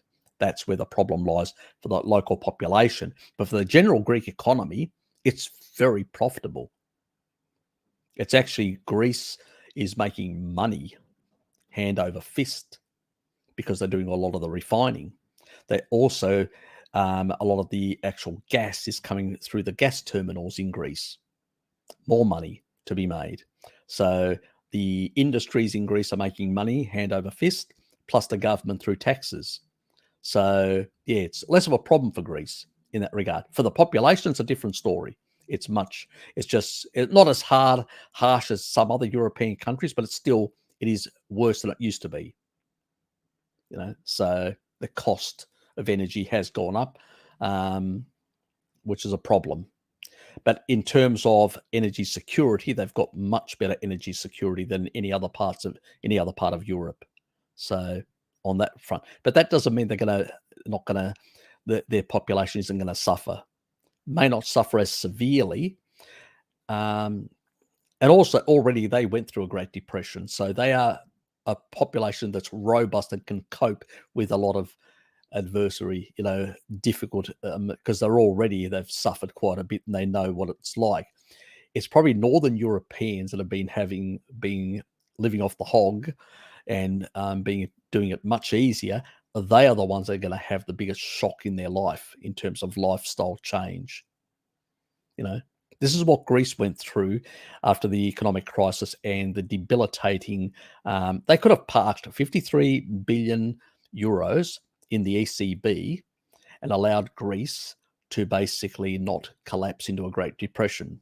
But they decided to punish Greece, as an example. Now they're begging for Greece to give them something back. If I was the Prime Minister of Greece, I'd probably behave very differently than the current one is behaving towards the rest of Europe. I know it sounds nasty, but I'd be saying payback's a B, you know what I mean? A bitch. So that's what I'd be saying. So they are lucky that the current establishment is not me, a political establishment, and they're being quite nice to the rest of Europe in terms of providing them with energy, and being more willing to share some of that energy that they've got. So consider yourselves lucky, the rest of yous in Europe, for that reason, because if I was in power, you'd hate the living daylights out of me, because I'd be quite nasty in my vengeful vengefulness towards certain governments. You know who I'm talking about. Even though I've got subscribers from them, I think we were treated appallingly. I'm a Greek citizen as well. I'm a dual national, and I believe we were treated appallingly. You know, even many top, lawyers, bankruptcy lawyers in the US, when they saw that, they said, well, I mean, really? You've got a vibrant, strong economy, which isn't basically, it's not, you've got a government sector which has issues, but that can actually be sorted. You don't have to destroy the whole economy. But what do? They wanted to save the European banks, their exposure. Look at how much the exposure wasn't, you have to understand, the Greek banks weren't as exposed. They're only exposed about whatever, 30 odd billion or whatever. It was, it was the European banks that were heavily exposed to Greece via all these other, setups that had been created. And it was actually the servicing of those debts. That's why I say they could have parked 53 billion into the ECB, which is a central bank of Europe. And by doing that, then they would have basically reduced the repayments and slightly modified the repayment schedule. Greece would have not had to collapse at all. And they would have recovered because they would have been forced then. They wouldn't have been able to borrow in the same free style, which means that they would have then had to make the changes, which would have been positive for their economy, as a lot of them have been, the sort of macroeconomic changes. And that would have helped their economy long term, but without destroying the middle classes. This is what happened in Greece. Complete and utter devastation of the middle classes. So that is nasty, because they didn't have the ability to devalue their currency like you would if you had your own currency. Within the Eurozone, they had no mechanism to do that. And that's a problem of the Eurozone. That is why banking should have been the responsibility of a federal government, like it is in America or Australia. It's not the states, since they don't control the currency. They can't regulate the money supply. So, the whole European sort of framework, the way it was built, it was just constructed so poorly. It was waiting for a crisis like this. And now Italy's even in a worse condition than Greece or anything, because they have massive debts, but their GDP is collapsing because their countries is not. See, Greece is more primary producer, energy, agricultural goods, tourism, those sort of things. Those sort of things everybody wants, the commodities. Everybody wants those now. Everybody wants those commodities now. Where manufacturing is energy intensive. Northern Italy is very energy intensive. They need cheap energy. So Germany is the same thing. So when you've a manufacturing country, you need cheap energy. So if you contract or your energy becomes very expensive, like 4 times American LNG, you know what happens? Your economy goes into free fall. Massive contraction in the production.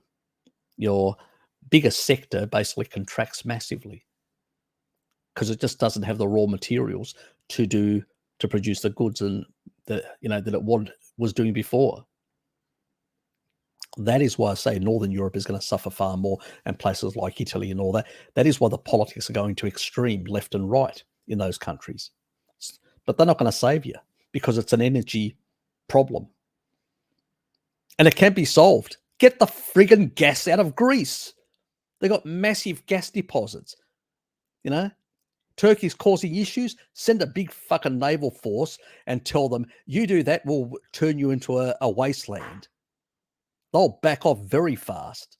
And then you tell Greece to, increase its, declare its economic zone, increase its territorial bounds and all that, and start getting the gas fields out and the oil and gas out of Greece to support Europe. That would give massive, and with the East Med link, the pipeline, that would give massive independence to Europe in terms of gas supply and energy supply from oil and gas out of the Eastern Mediterranean basin. It's quite easy. Just pull your finger out and do what is required for Europe. this sort of bullshit Europe. I'm sitting there complaining about everything. I mean, it's about time you basically Europeans all talk about European unity and solidarity. What a load of, just crap. These people are brain dead. You guys voted for them. Let's not forget, over there in Europe. You voted for these brain dead idiots that have made a mess of the situation. And some of you Europeans should be asleep. Why are you up so late? Circadian rhythms have gone completely haywire over in Europe. I suspect everybody's up because they're stressed. Anyway, your dear friend, Dr. Harry from Tassie Devil Doctor, pseudo doctor, is recommending you take some taurine to calm yourself down in the evening so you can get some sleep. Bring your cortisol levels down. Anyway, I think that the binding absorption capacity of fiber on bile is one of the biggest causes of constipation. It causes issues. It definitely of soft poo when I was eating fiber. Most people, look, the majority of the population out there that actually get constipated severely is usually fiber. Now, if you're on a carnivore diet and you're getting it, it can be a couple of things. One, you're not salty enough. You're not fat adapted, so you need a bit more water. Once you get fat adapted, you can actually produce more internal water. It's less of an issue. But if you're not fat adapted, I used to, initially in my carnivore journey and low carbs type, I would get a bit of constipation as well. But once I basically became fat adapted and I could produce my own metabolic water internally, that went away. So, sometimes I usually say to people, okay, do consume a bit of water, because until you get fat adapted, which is an issue. Some other people may have a gut microbiome issue. It usually is the lack of certain lactobacillus. Why? Because of glyphosate that's actually reduced the amount in the enteric system, the gut. Using scientific terminology. So in the gut, or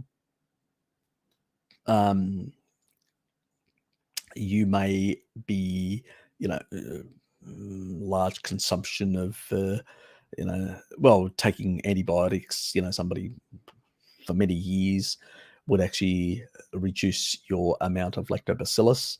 And it's the same thing. I mean, and certain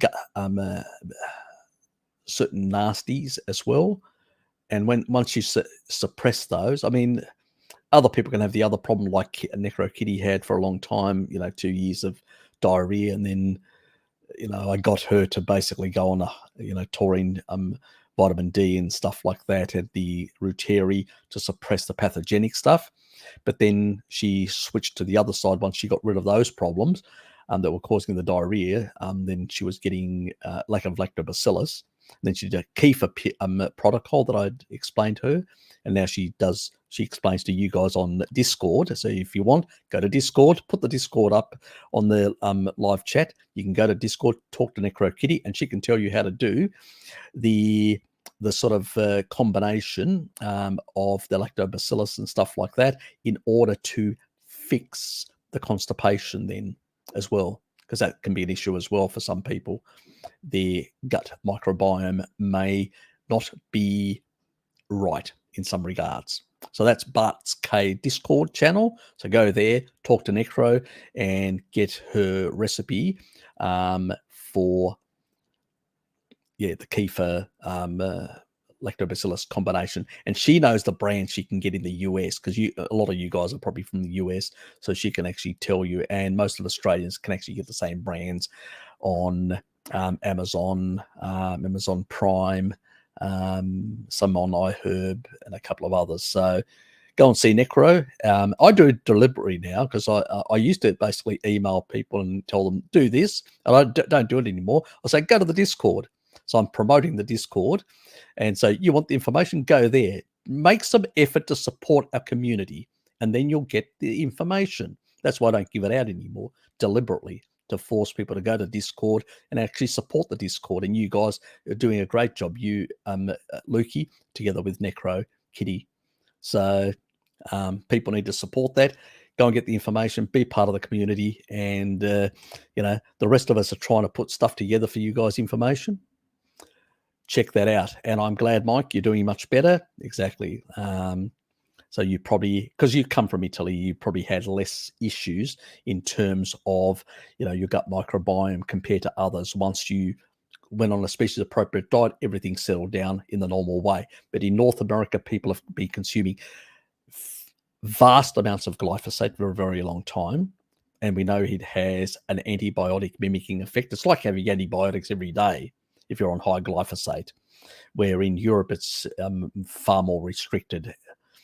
So, the only things that in Europe is you may take too many antibiotics and usually they're spread out, so you're not going to have as much of an effect. Glyphosate's the big one, and it's usually Australia, North America, and other parts of the world that still use it quite a bit in their agriculture.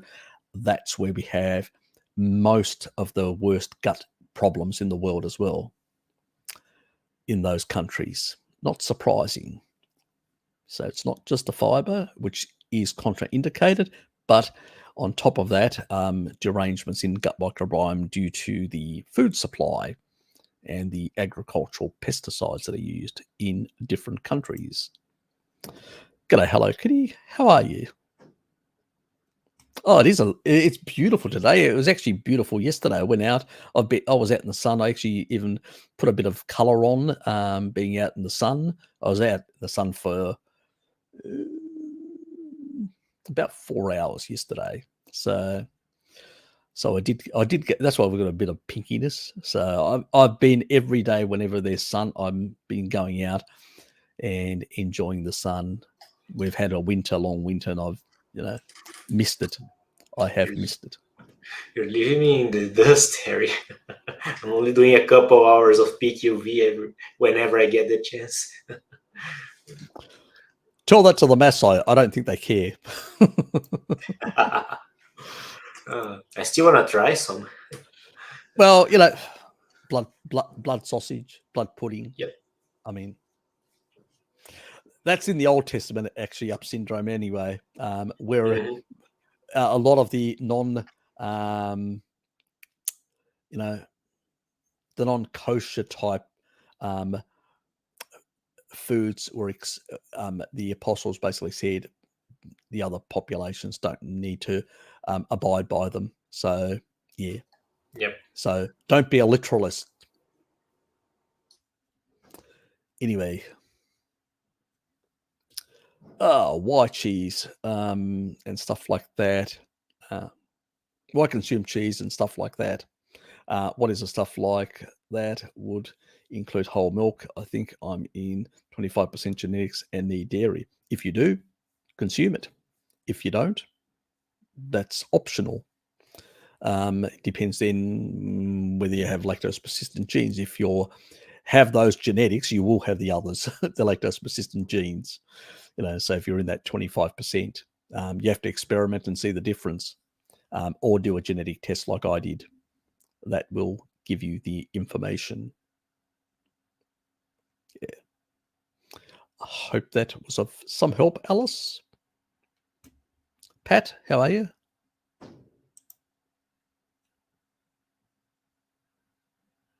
Yeah, pretty much. Yeah. As long as it's not, we're talking about, like pot yogurt, which is in the pot. That's the stuff we're talking about. So plain pot yogurt, and kefir, that doesn't have any other, because there are some commercial kefirs which are not really kefirs. They're sort of like, they create in a big vat. They take out the kefir seed, removed completely, and it's just the juice, and they put on a whole lot of other things and some stuff, erythritol, and well, that's not the worst, but they do throw in some other stuff in there that yeah, really. So yeah, best to basically make your own kefir, in a sense. Go and see Necro Kitty and she'll give you a bit of a outline. There are some products out there that aren't too bad I've used, and so is Hello Kitty as well. She used that aren't too bad. But there's a lactose in Australia. There's a lactose-free one that you can use until your body gets used to. It's sort of reduced lactose. That's what really it is, and that's a kefir thing. And you can take that and then throw in some of the other lactobacillus type strains in that to ferment them. Leave it for a couple of days and then consume it. And I've done that in the past when I've been too lazy to create my own. So they're different options, but I do encourage you to go to the Discord and learn all the magical secrets of kefir making from Necro Kitty.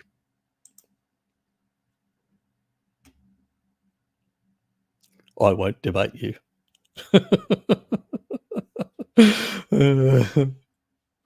But you'll argue with me about other things, won't you?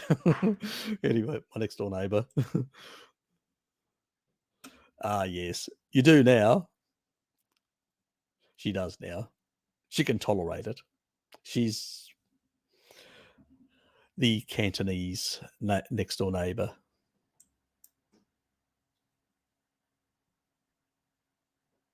Yeah, it's nice that French unpasteurized cheese. That is really nice flavour. So the Comté, that one she's talking about. She tried it, and she loves it now. Keeps on buying it. Helping the French economy as well. They need some help over there, the whole of Europe. Yeah, I did get a haircut. Yeah, sort of, as you can see, it's still thick. It's still thick as you can see all this. So, you can see the density in that. That's an animal-based diet. I used to have alopecia. I was going bald, and I have the genetics. I've shown them before. I'm not going to do that again. My 23andMe. So, Dad's alopecia is starting to reduce. I'm still trying to encourage him to eat more animal foods, and he's upped his taurine a bit now. So I'm hoping that less plants is going to slowly start improving his alopecia. So yeah, but he neglected, and his alopecia got worse and worse over time, and it's just now in the last 10 years it's sort of starting to slowly reduce. And we're getting to the stage where it's starting to become better. He's getting a bit of more thickness, and he's noticed it in recent times. And now that he's noticed it, which is bloody good, he's more incentivized, and he's actually switched. Now I go over, and he's even sometimes through the evenings and all that, or the middays, I've gone over, like I've working from home, and I've gone for a walk, and I've dropped in for a coffee, and he's still having his lunch or whatever. And there's less vegetables on the plate. There's much more animal food. And I'm going, oh, okay. We're learning, aren't we? We're changing our behavior. Good to see. And he's, improving in that regard as well, which is good. Anyway, wish he hadn't done the fourth Jabiru. He'd have less problems. But his leg has the swelling has come down to some extent. So yeah, it's still a couple of months until all the clots and all that sort of reduces and clears out. But he's promised me he will not do it again. Last famous words. He better hold to them. We went to also, he's got tomorrow an appointment I have to go to do some of the translation. He's got an appointment with his ear doctor, and they did a test on his hearing because it was actually declining. 16 years ago, he actually did a test. It was actually declining. And then the doctor did the test a couple of weeks ago and said, we're getting the same results as 16 years ago. So we were both surprised, because my other friends a couple of years ago were saying, your dad's hearing has really declined. He can't hear us. And then he was on taurine for the last couple of years, even though he was on 2 grams. And then he last year, I'm trying to remember, late last year, I can't remember if it's December or November, he started going on 4 grams of taurine. And the last couple of weeks, he's been on 6 because of the, the thing that happened with his leg and the jab and stuff like that. And even though he was only on 2, and then for most of the time, his hearing has not declined. It's actually healed. It's actually improved. Because that's the only way it explains it, because it was actually declining and then it actually went the other way. So, yes. And then I mentioned that bit of the story to the doctor, and I did mention about that I, been using taurine with him in recent times, and he goes, "Oh yeah." And I said, "I've used it for myself also to get rid of my tinnitus." And he goes, "Oh yeah, I've heard about that."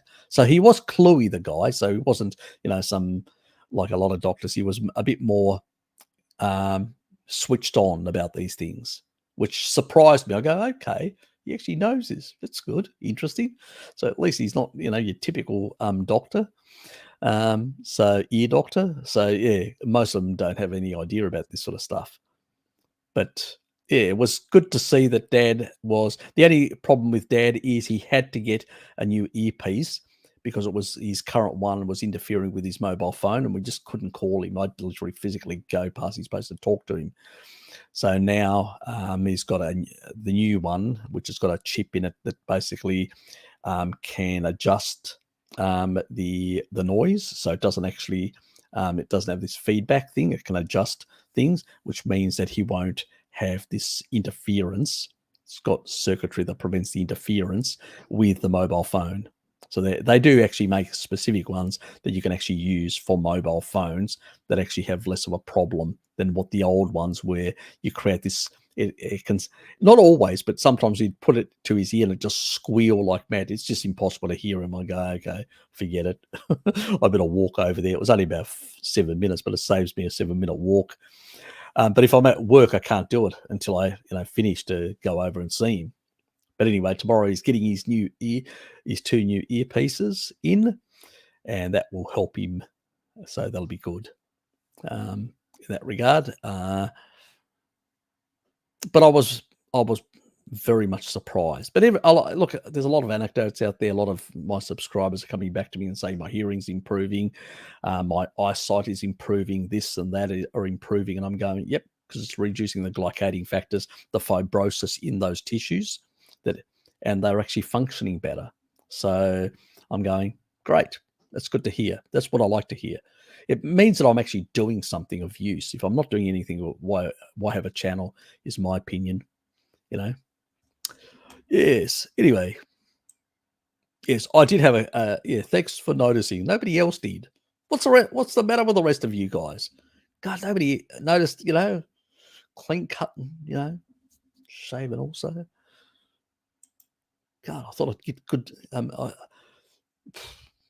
Anyway, brother's partner, she actually said to me, "Oh, you look so." Well, she used the S word. She wanted to she teases me. Oh, she's bad. And so she said, "You look so sexy." And I go, "Oh, thank you." But nobody else subscribers. God, I do so much for you, and nobody's saying I look sexy. Disappointed. I'm distraught. I'm going to go away and cry in the corner and throw my toys and then call Ted and send him over to deal with you. Yes, I can sympathise with that. Yeah, that's the problem. Not everywhere, unfortunately. It's a damn problem.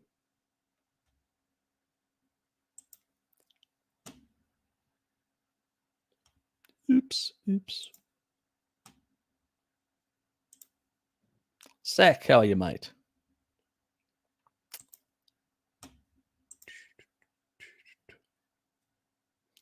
So the Maasai consume eggs. I don't know. Personally, I know the Hudser do, because Mary went out with them and they did consume some eggs in that regard. But I don't know about the Maasai. Maybe, maybe not. No idea. That's one I can't answer. I'll have to ask Mary next time I chat with her. So, Oh, by the way, have you seen her? She's on the Kazakh region of Mongolia. She has been visiting there. okay. Look, I haven't. Look, the last couple of weeks, I've just been so many other issues, family issues, and other things that I've been dealing with, particularly with Dad as well, and a few other things. So I haven't really focused on what's happening out there at all. Okay, that's interesting. I'll have to check her site and see what she's put up or whatever, and I may have to get her to ask her to come on and discuss some of these sort of things. What did she see, and check out her videos first of all, and then there's a number of questions that I want to ask about a number of different tribal people and go into the nuancing, because the details are in the, as they say, the devil is in the details. That's where really it is. It's a bit like when I interviewed her over the Maasai. There's a whole lot of things we touched on that it cleared up a lot of the nonsense that was actually being talked about out there. If you remember, for many years, people were saying. Then we actually got from the horse's mouth, person that was living with them, saw what they ate, what they did, took ketone readings from every single one of them on multiple days and throughout the day. And so we had real good measurements that were actually taken by somebody doing field work, active field work, not just turning up and saying, oh, what do you eat, recording, sending it back to the lab, and then going back home and then making up shit as they do, because that's what they do, traditional, because they're too lazy. Where she lives in with those people in a hut, living with them, sometimes even sleeping amongst them with the women and the kids. She really goes native and really gets part of that community and tries to work out what are they doing. They go, goes out with a hunt. How are they doing it? All these. So she's got all these little nuances. Remember, they go through, oh yeah, honey, whatever. The tourists want it. We don't really, it's just seasonally a bit, we may a bit here or there, but then the other stuff was all, the honeycomb, which is mostly fat and protein, very little. And we know it's, it's not the same, and they eat that, and that they don't do it. It's just normal. If they're going to have some of that, that's usually what they have. And they have it with a honeycomb. So it's not exactly the same. Even when they're having it seasonally, they're having it with a honeycomb. They're not having it just extracted on its own. It's with protein, with fat, with and so it's a much smaller quantity they're taking in. Completely different. Water, they don't take water with them, because they're creating metabolic water within their own body. And if they have anything, it's those leaves, which are low deuterium because of UV. So she talked about that. Where do they get their water? Well, from the leaves, like the sand people do, and they put it in ostrich eggs. But you have to go with them to see this stuff. You just can't make it up. Oh, yeah, we'll take samples of this and that and whatever. Well, selectively, because that's what they do. They'll take samples of this and that selectively, and they'll send it back to the lab and make up the rest. Well, it's a bit like Salad Boy. Turns up, goes, oh, yeah, I can see, one person ate. I asked him, can you get me some honey? Obviously, he's a tourist. He's paying for it. Yeah, we'll get him some. Oh, that must be it. I'll take it back home, and that's all I'll say. Really? Really?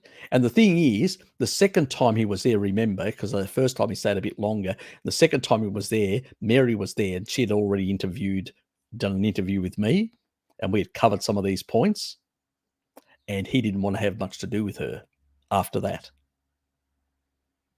And he stayed for a very short amount of time because he was committed to that. He'd already paid for his airfare ticket and all that, gone over, and then basically probably shadow banned her as well, because it doesn't suit his narrative. So, yeah, exactly. So that should tell people everything they need to know about his nature. And I'll let people make that up themselves, work that out themselves. So, anyway, we will move on. Problem is, everyone is so sick and weak nowadays, they can't resist what's going on. That's true as well. Unfortunately, it is not that. What do you think of Mary Ruddock's soup-only diet for gut healing? Looking at alternative routes to stick carnivore to gut healing when introducing animal foods. Look, Mary actually doesn't do carnivore. Let me make that quite clear. She does a ketogenic, low carbohydrate ketogenic diet. So she does include some plants in that. She is more carnivorous nowadays than what she used to be. In that regard, she realizes less plants are better. So she's moved away from plants and actually going around the world and doing research amongst these populations. She's seen what these populations eat and realized they less plants or no plants, and they are much healthier. So she's been moving slowly in that direction. But obviously, she does need to make money, and she does basically do consultancies and also promote this sort of stuff. So she covers the low carb community, the keto community, and the carnivore community. But she is drifting closer and closer to the carnivore community, away from the other two communities. But she still services them and provides products for those communities. You know, things that she believes in, which are similar to some of the GAP diet, but lower carbohydrate versions of the GAP diet is what these soups are. So yes, they do work. And, for a general population that's not willing to move to a carnivore diet, it's an alternative option. It's not indicated as the best way of going about it, but, for a number of these people, it can be quite useful, because at the end of the day, whether you're using a low carb GAPS diet or low carb Mary Ruddock option through these soups and stuff like that, at the end of the day, what we want to do is improve people's health. And you're not going to get everyone on a carnivore diet. It's just not going to happen, Zach. So we need to be realistic about that. I've got people that come onto my channel that are vegans and vegetarians and asking me for advice. I mean, Lukey's seen them in the chat that have subscribed to me, or even leaving me comments and asking me questions. How can I sort this out? They're not prepared to make the big shift, but I'll give them some pointers to help them out. At the end of the day, they are human. I care for them. I don't want them to suffer. So, but it doesn't mean I endorse their lifestyle or whatever. And it doesn't mean Mary necessarily endorses everything, in the low carb community. But she will do certain things, for certain clients that she has. She has a diverse clientele. I have the same thing. A diverse amount of subscribers. Majority are carnivores. The next biggest group are sort of low carbohydrate people of keto or different varieties. And extremely rare is a few vegetarians and I think I've only got one or two vegans, that follow me for some additional information to help them, do their diet in a way where it's less damaging. They're not prepared to make the shift, but less damaging by doing certain biohacks, certain supplements and stuff like that.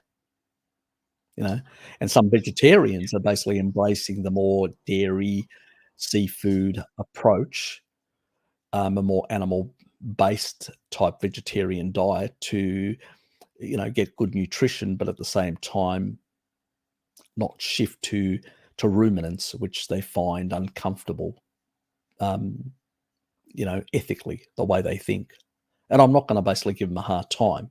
I think that their thinking is wrong, but I'm not going to give them a hard time either. They're a human being that's suffering. I'm going to give them some help. So yeah, she's in the health space. I mean, she does nutritional research around the world, but also she does she helps people with nutritional issues and health issues. So she's a health coach and does that sort of stuff. And obviously, not all her clients are going to be, carnivores. So she caters for a much wider group of people. I tend to cater directly, that I deal mostly with people that are more carnivorous than less carnivorous, even though I do have a few on the periphery, and I do help them out as much as I can within the constraints of what you can help them with, in a sense. Yes, so keep those things in mind. It's not an endorsement of anything. It's just basically that you do these other things, and we all do. Even Bart, deals with people that are not strictly carnivore, that are low carb and doing other things, and gives them some advice within those parameters. He understands that they're not willing to budge, so he tries to help them within those parameters, and that's what we all do. But we usually say that the best indicator diet, forget about our cheats or whatever we all do. We need to be honest about that to ourselves and to others. At the end of the day, when you're dealing with other people with health problems or whatever, and they're not willing to budge on certain things, it's a deal breaker. Well, you need to sort of explain, well, these are some of the other things you can do to reduce the deleterious effects of what you're doing. Like some people say to me, Harry, I'm going to go on holidays, and I know I'm going to consume some of these things that I shouldn't consume. What should I do? And I usually say every 3 days, take an astaxanthin, high quality astaxanthin, to refresh the fatty acids in your system to reduce the amount of lipid peroxidation and stuff like that. I mean, do I encourage it all the time? No. But people need solutions to, I'd rather they take a supplement rather than go, because I know they're going to eat this sort of stuff because they don't have the facilities to cook their own. And I would rather I mitigate some of that damage for them. It doesn't mean it's an endorsement of what they're doing, because I've done that as well. It doesn't mean it's an endorsement of what I've done, overseas or cheating or whatever, with ice cream or alcohol. But, that's the reality. I mean, yesterday I had a couple of gins because we were celebrating my brother's partner with her master's degree. So she'd got from the University of Tasmania a few weeks ago, but we hadn't had an official celebration for her. So we had, and I had a couple of gins, 2, or was it 3? Can't remember. Anyway, but I had a couple of gins. Now, whack me on the bum for that, but I'll get Ted to do that. But at the end of the day, that little deviant will definitely enjoy it. But at the end of the day, you got to be honest with yourself and all that. We still live in this environment as long as we do the least. And yeah. So anyway, what's Fetty Finn saying? Belarus didn't lock down. Highly criticized by those who did. Belarus didn't crush their economy. Yes, neither did Sweden, who didn't have a lot of restrictions, and many other countries that didn't. They still have a viable economy.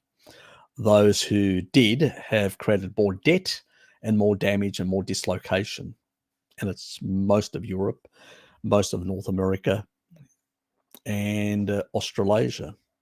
So, yeah, crazy stuff. Let alone the international supply chain. That affects everyone, even those who didn't do these crazy things. It affects everyone, the international supply chain.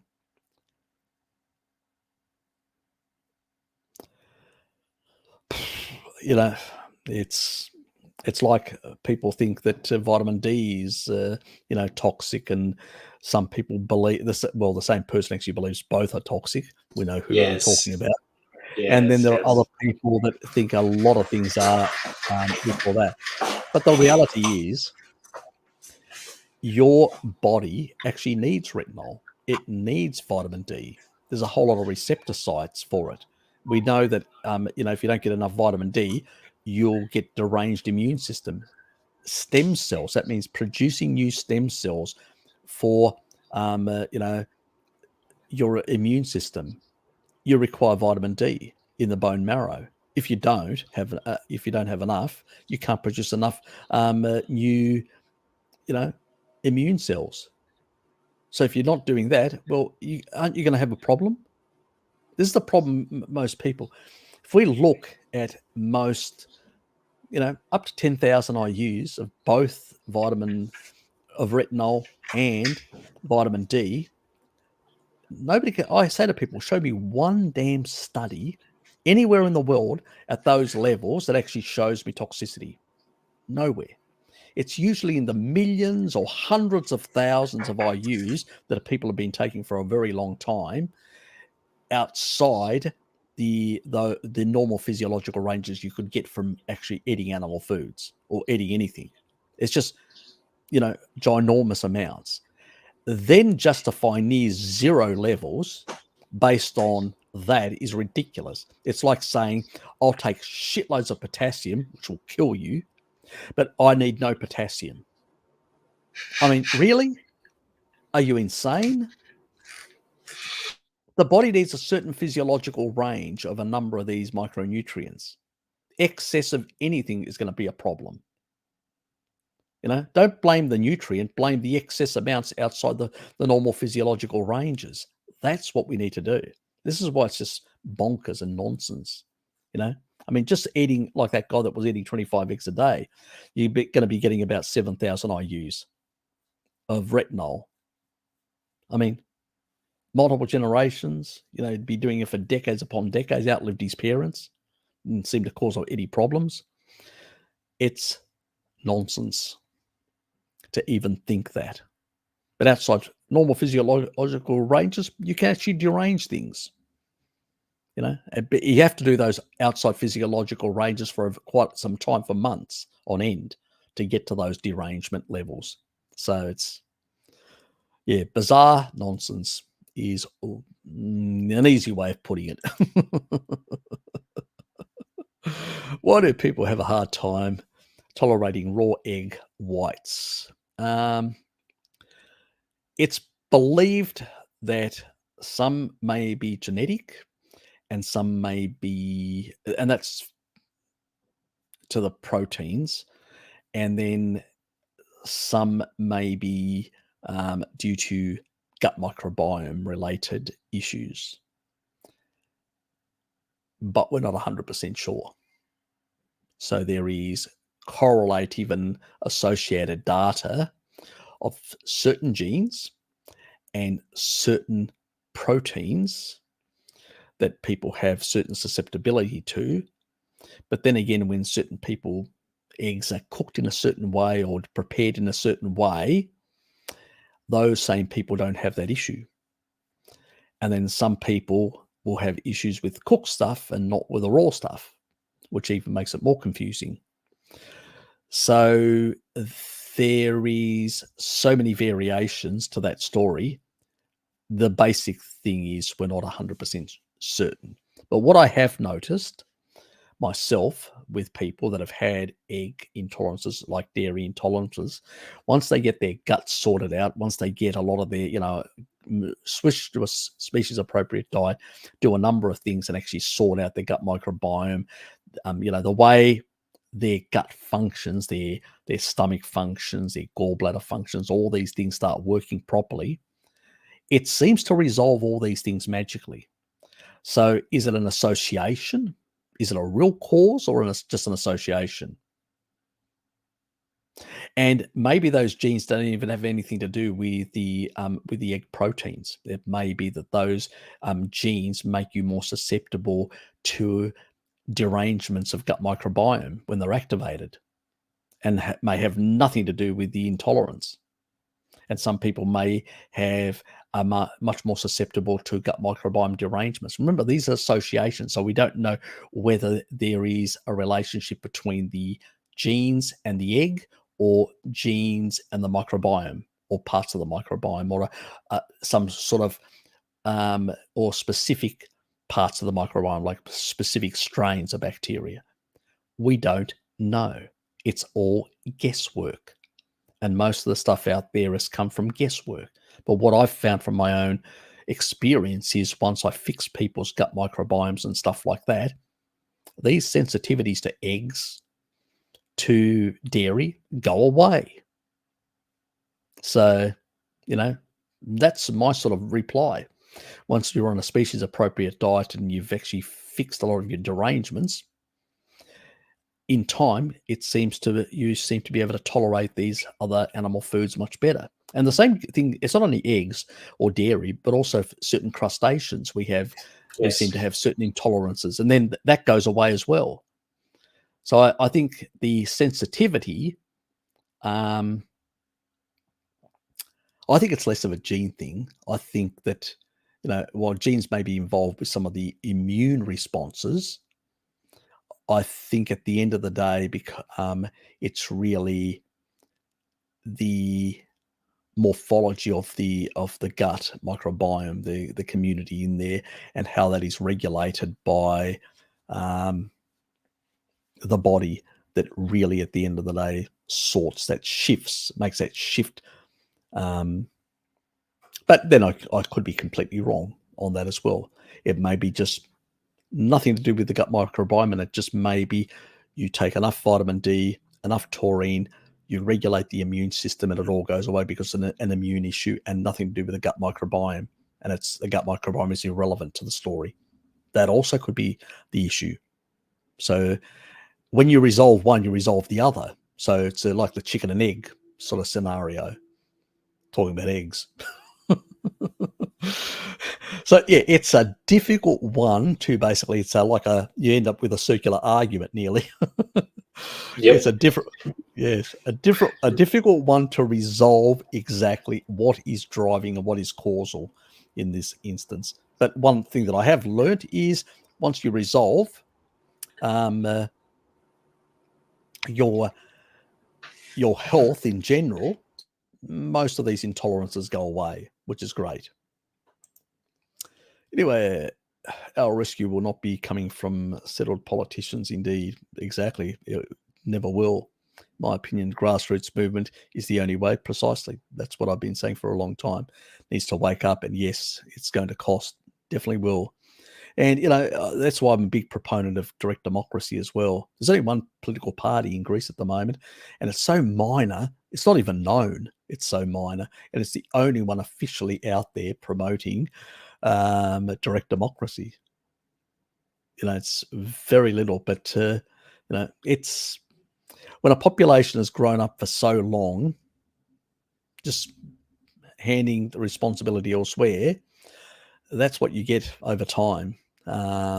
Yes, but I don't see another way. Our overlords give a shit about body counts as long as the government and army are on their side. They just provide them with weapons and lean back and watch the show. That's if the numbers of the people opposing them are small. They can do that. But once the numbers become in the multiple millions, look at Brazil, what's happening. You got nearly half the population out. What are they going to do? Mow them down with guns? It's not going to happen. You'll have a civil war if you do that. Yep. So basically you can't, that's what we're talking about, getting the people to that level of consciousness where they basically say, well, enough is enough. We've had it, and we're not going to allow you to get away with it. You can do it peacefully that way, and that really can change things. But if it's only a small amount, a couple of thousand people and all that, yeah, they can gun them down and scare the rest. But once you get into the millions of people, yeah, very hard to do that. That's the problem. They've always enjoyed small groups. That's why they encourage the creation of radical groups. Haven't you noticed? Most of these radical groups are generated by the government. Hamas in Israel, to divide the Palestinians, was actually created by Mossad, the intelligence forces. They financed them. Some of that information did come out. They lost positive control of the organization, and it's become a bigger headache for them now because it's, doing a lot of things that they didn't want it to do. They just wanted to divide and rule that organization. But this is the things that most governments do. They will create little, like in Greece, they created anarchists and a whole lot of other groups deliberately to create a lot of mischief in the society, terrorist acts and all sorts of things, to be able to blame you. Oh, look, we need more stronger laws. So that's what they do. That's their creation. We need to point that out, that is just basically, they just shields for the elites, and and point out that all they are actually promoting is bloodshed, which it's the rest of us that are going to pay for that in terms of loss of liberty. And that's the sort of stuff, I've always believed in numbers make a difference. Once you get up to very high numbers, pretty much they put up their hands, because they can't win at that point. It's small numbers that they can deal with, small disgruntled people.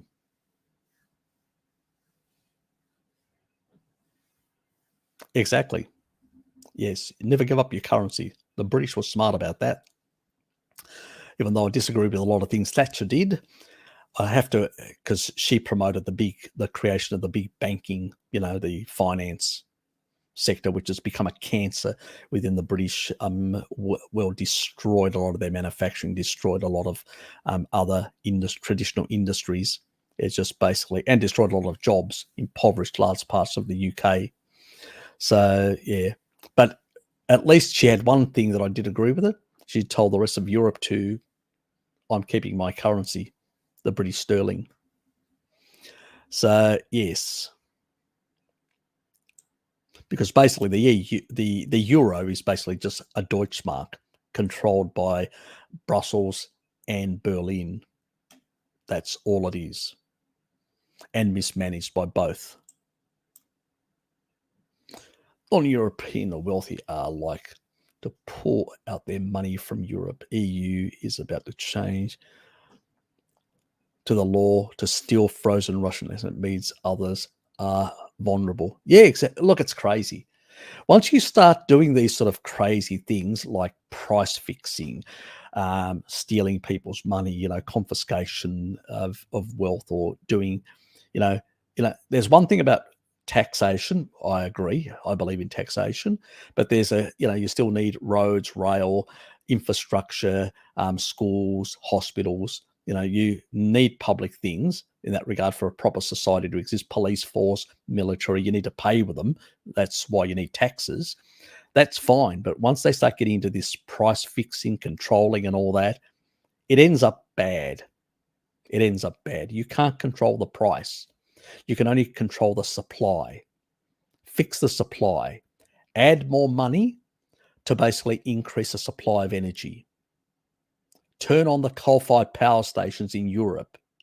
Turn them all bloody on. Start basically using coal again in massive quantities. And do the same thing with oil and gas. Start getting it out of the ground in massive quantities. Incentivize. Disincentivize underproduction. Incentivize overproduction. So, force higher taxes on the current suppliers for underproducing, and actually lower over the current threshold. If they increase more production, you will give them a massive 50% tax break on that excess amount that they produce. It'll encourage them, because at the lower end, you'll actually increase it by 5%. Not a lot, because you don't want to basically get them out of the industry completely. You got to be smart about this. Just a small thing, which means that they need to produce more in order to recoup that small loss that they've sustained. It's smart taxation to manipulate the market in a way you need, in a very fast way, not by doing this sort of stuff that just basically makes people say, I'm not going to invest in this, and walks away. And then you're actually in much dire, worse circumstances. These guys have no idea what they're doing. Absolutely no idea what they're doing. So taxation is theft, more specific, extortion. Babs, if you didn't have any taxation, you'd live like in Africa. That's how you'd live. You'd live like in Africa. This is the problem with Republicans in America. They've got no idea when they talk about tax. Tax is not theft. Tax is required if you're going to live in a civilized society to basically support, the Austrian School of Economics. Yeah, they've got a lot to say about them. I'm a libertarian as well, but not on the economic front. Not on that. That's just for the elites. The elites promote economic libertarianism, and they also promote anti-libertarianism when it comes to the social field. They tell you what to do, what to eat, how to live your life, and restrict you. It's the complete opposite, the inversion. The Republicans basically will have all these restrictions on the social front, and on the other side, they want freedom for their rich mates. I don't subscribe to that, Babs, at all. One iota in that regard. I don't believe in like mega taxes either. I'm not saying that. But what I'm saying is that you can use the tax system to cover, everybody needs, because remember, the rich don't produce the wealth. It's the people that work in those businesses that actually produce the wealth. A businessman living in Africa on the side of the road can be a great salesman and make a lot of money. But if he goes to a country where the infrastructure is developed, everything's developed, you can make shitloads of money, plays a big role. So somebody needs to pay for that. And that's been through taxes. Most countries that are developed, advanced, developed countries had higher taxation. We're not talking about mega highs, but around the 30 to 40% mark to be able to pay for this infrastructure and all that. Money doesn't grow on trees. You can print it, but that's not very good to do that. And in the old days, when there was a bit of a bit more restricted what you could print, you had to tax in order to basically. Ancient Greece, they also taxed the for wars. You got to get the money from somewhere. Nowadays, people just print money. That's not a good thing. Eventually you end up with a big balloon of overinflated assets, and eventually they will burst and cause much more grief in the society like they did in 1929. So not a good thing.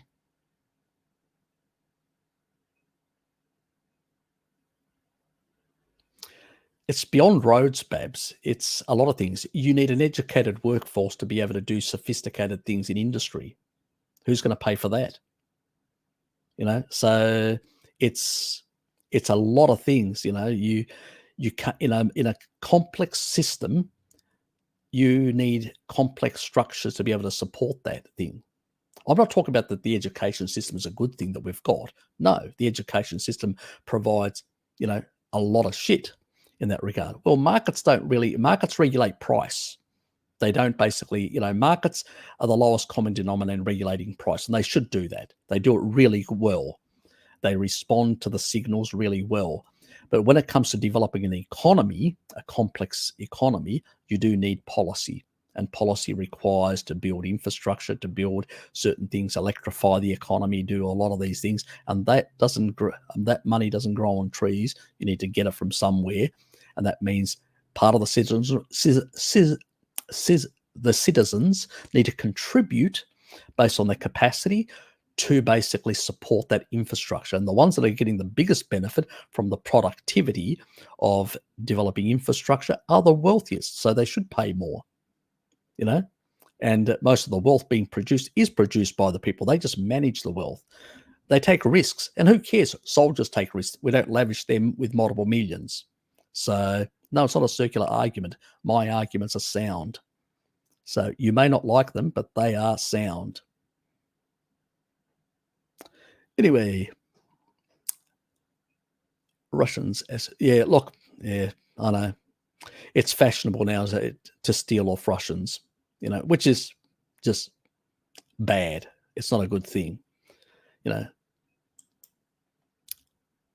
And they pushed Putin into the corner anyway, even though I don't agree the way he responded, but still.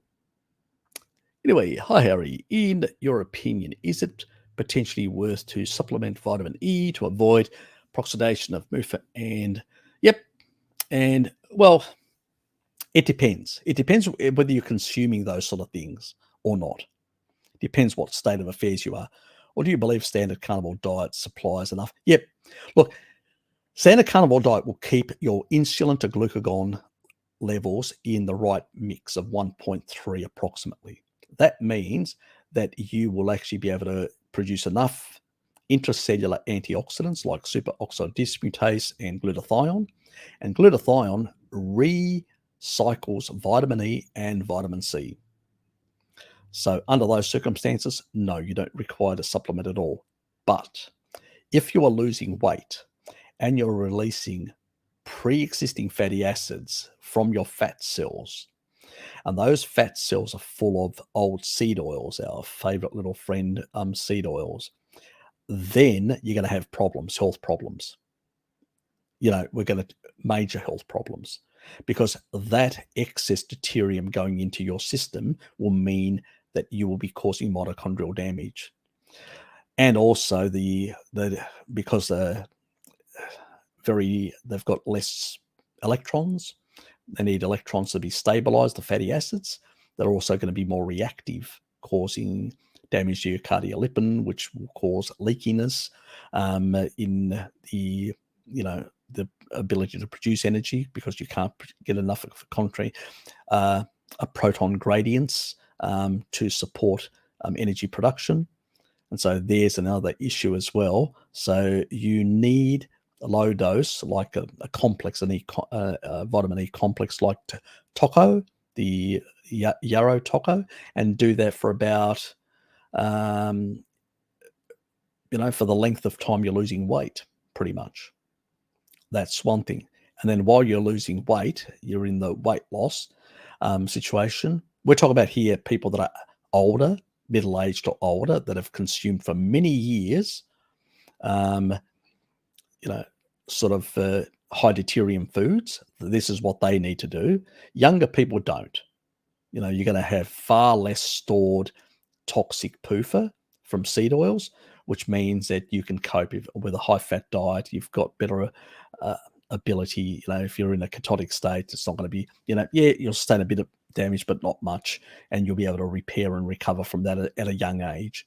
So you wouldn't need any of this stuff. You just get the normal recycling that happens from your intercellular antioxidants in a low-carb state. But if you're older, yes, you would. Plus, you would consider metabolic water or a more high-fat version of a carnivore diet, like 20% protein, because you're not focusing on bodybuilding. You're more focusing on maintaining your muscle mass, plus giving your body far more energy in terms of fat. And you're focused there in diluting the excess, deuterium coming out of your fat cells. These are the sort of things you need to do. So it's a bit more nuanced, Babaj, in the way you do this sort of thing. I have, under the cancer videos, I do cover a lot of these points. So if you go and check some of those videos, I cover a lot of that information.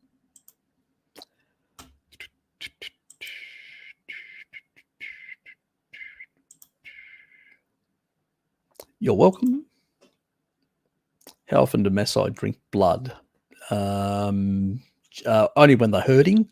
So when they take the animals out, they have about 2 glasses of milk, and they'll use blood at the same time. And from what Mary said, it's not exactly, but nearly a 1-to-1 in some cases. And they have it about twice a day. So, it's sort of like remember, milk is high in potassium, very low in sodium. So, and you need, and while it's high in calcium, which is good, that's another ion that has to be in the bloodstream, not in the cells so much, but in the bloodstream more. And then you've got a certain level of magnesium in that as well. The thing that's missing, the thing that's going to be lower, is the sodium.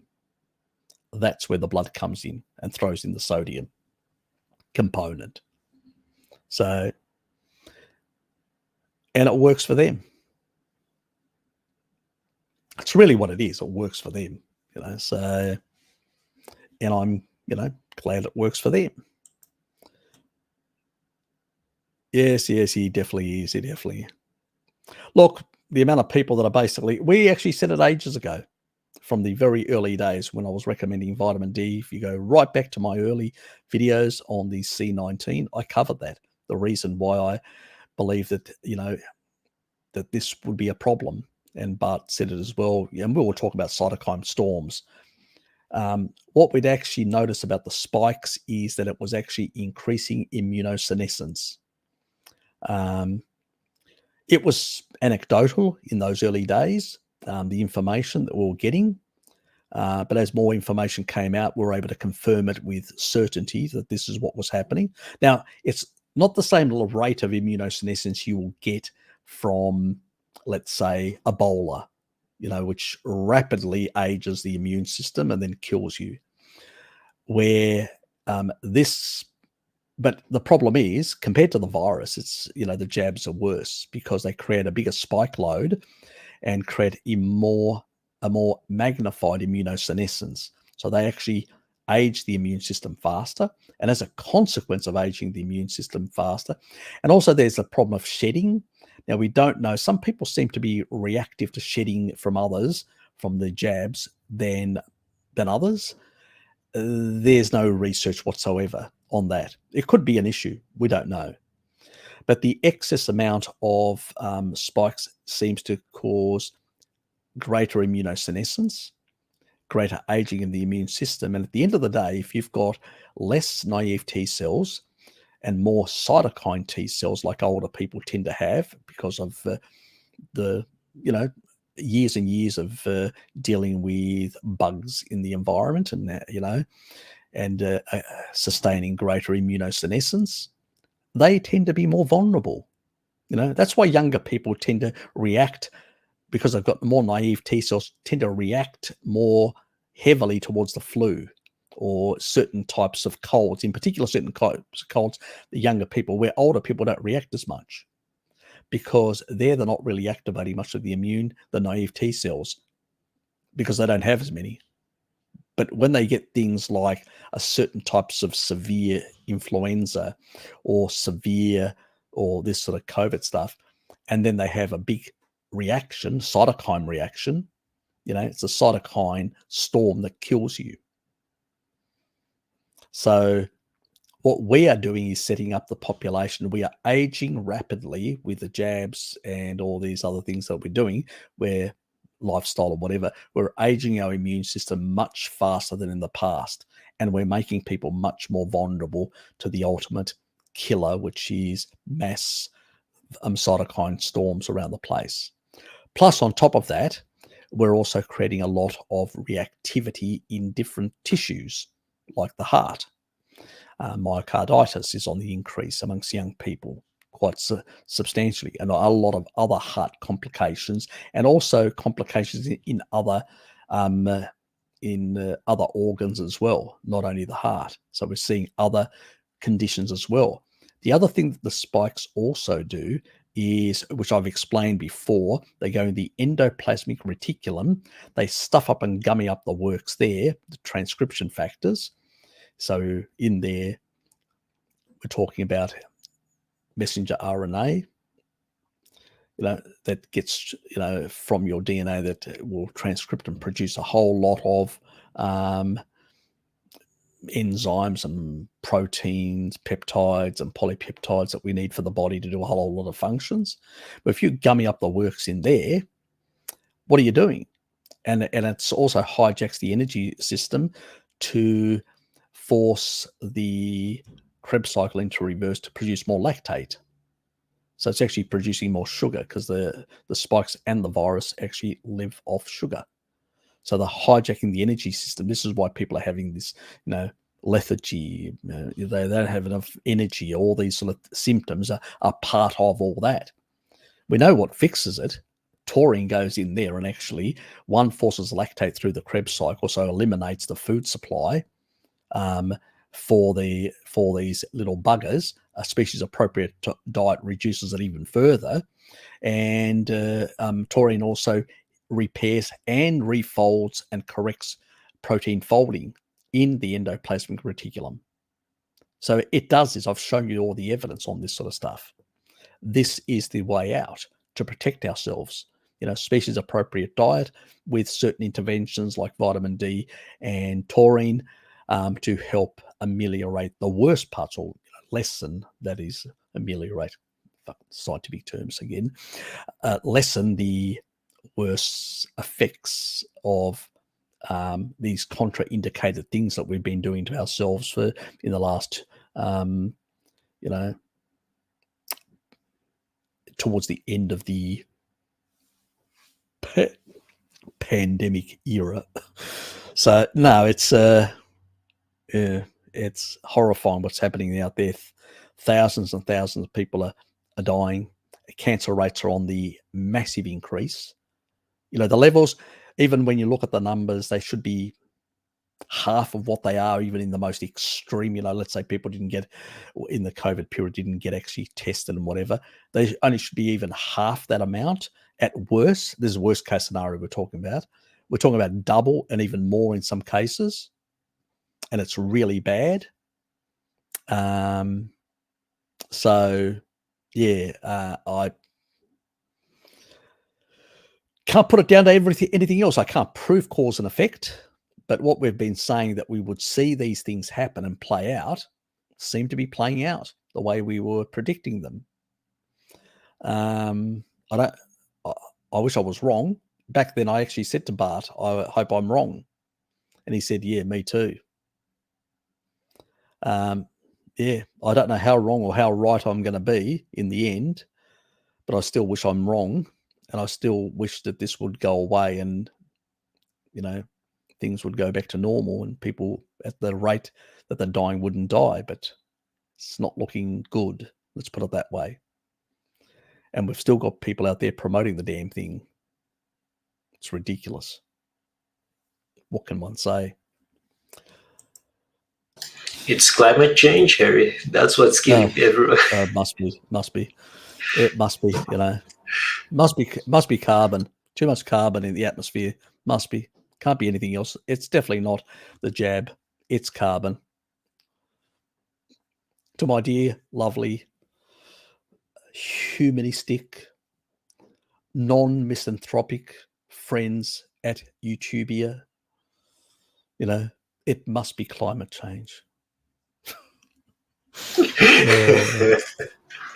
Pay my tributes. I had to make my regular cynical sort of humor on that one. Anyway, yes, in the current situation, the only thing that we can easily do is sort out our health with real food and still in control with that. Yeah, we can do all that. Yeah, we need to do all that, but we also need to engage in our communities as well. So it's important. Recently, we had local government elections, and I made sure that I voted for a whole lot of people that basically wanted to bring local council back to normality and stop doing all these woke things and just doing things regular, business as usual stuff, and stop spending a whole lot of people's money on doing crap, and so they could actually bring down people's rates, because if they only go back to core activities that the council are doing, they don't need as much money, for waste management, to move your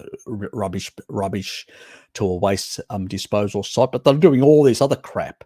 Well, if other people want to enjoy that crap, they can pay for it. The rest of us don't have to with our rates. So that could actually bring the rates down. So some of them got elected, which was good.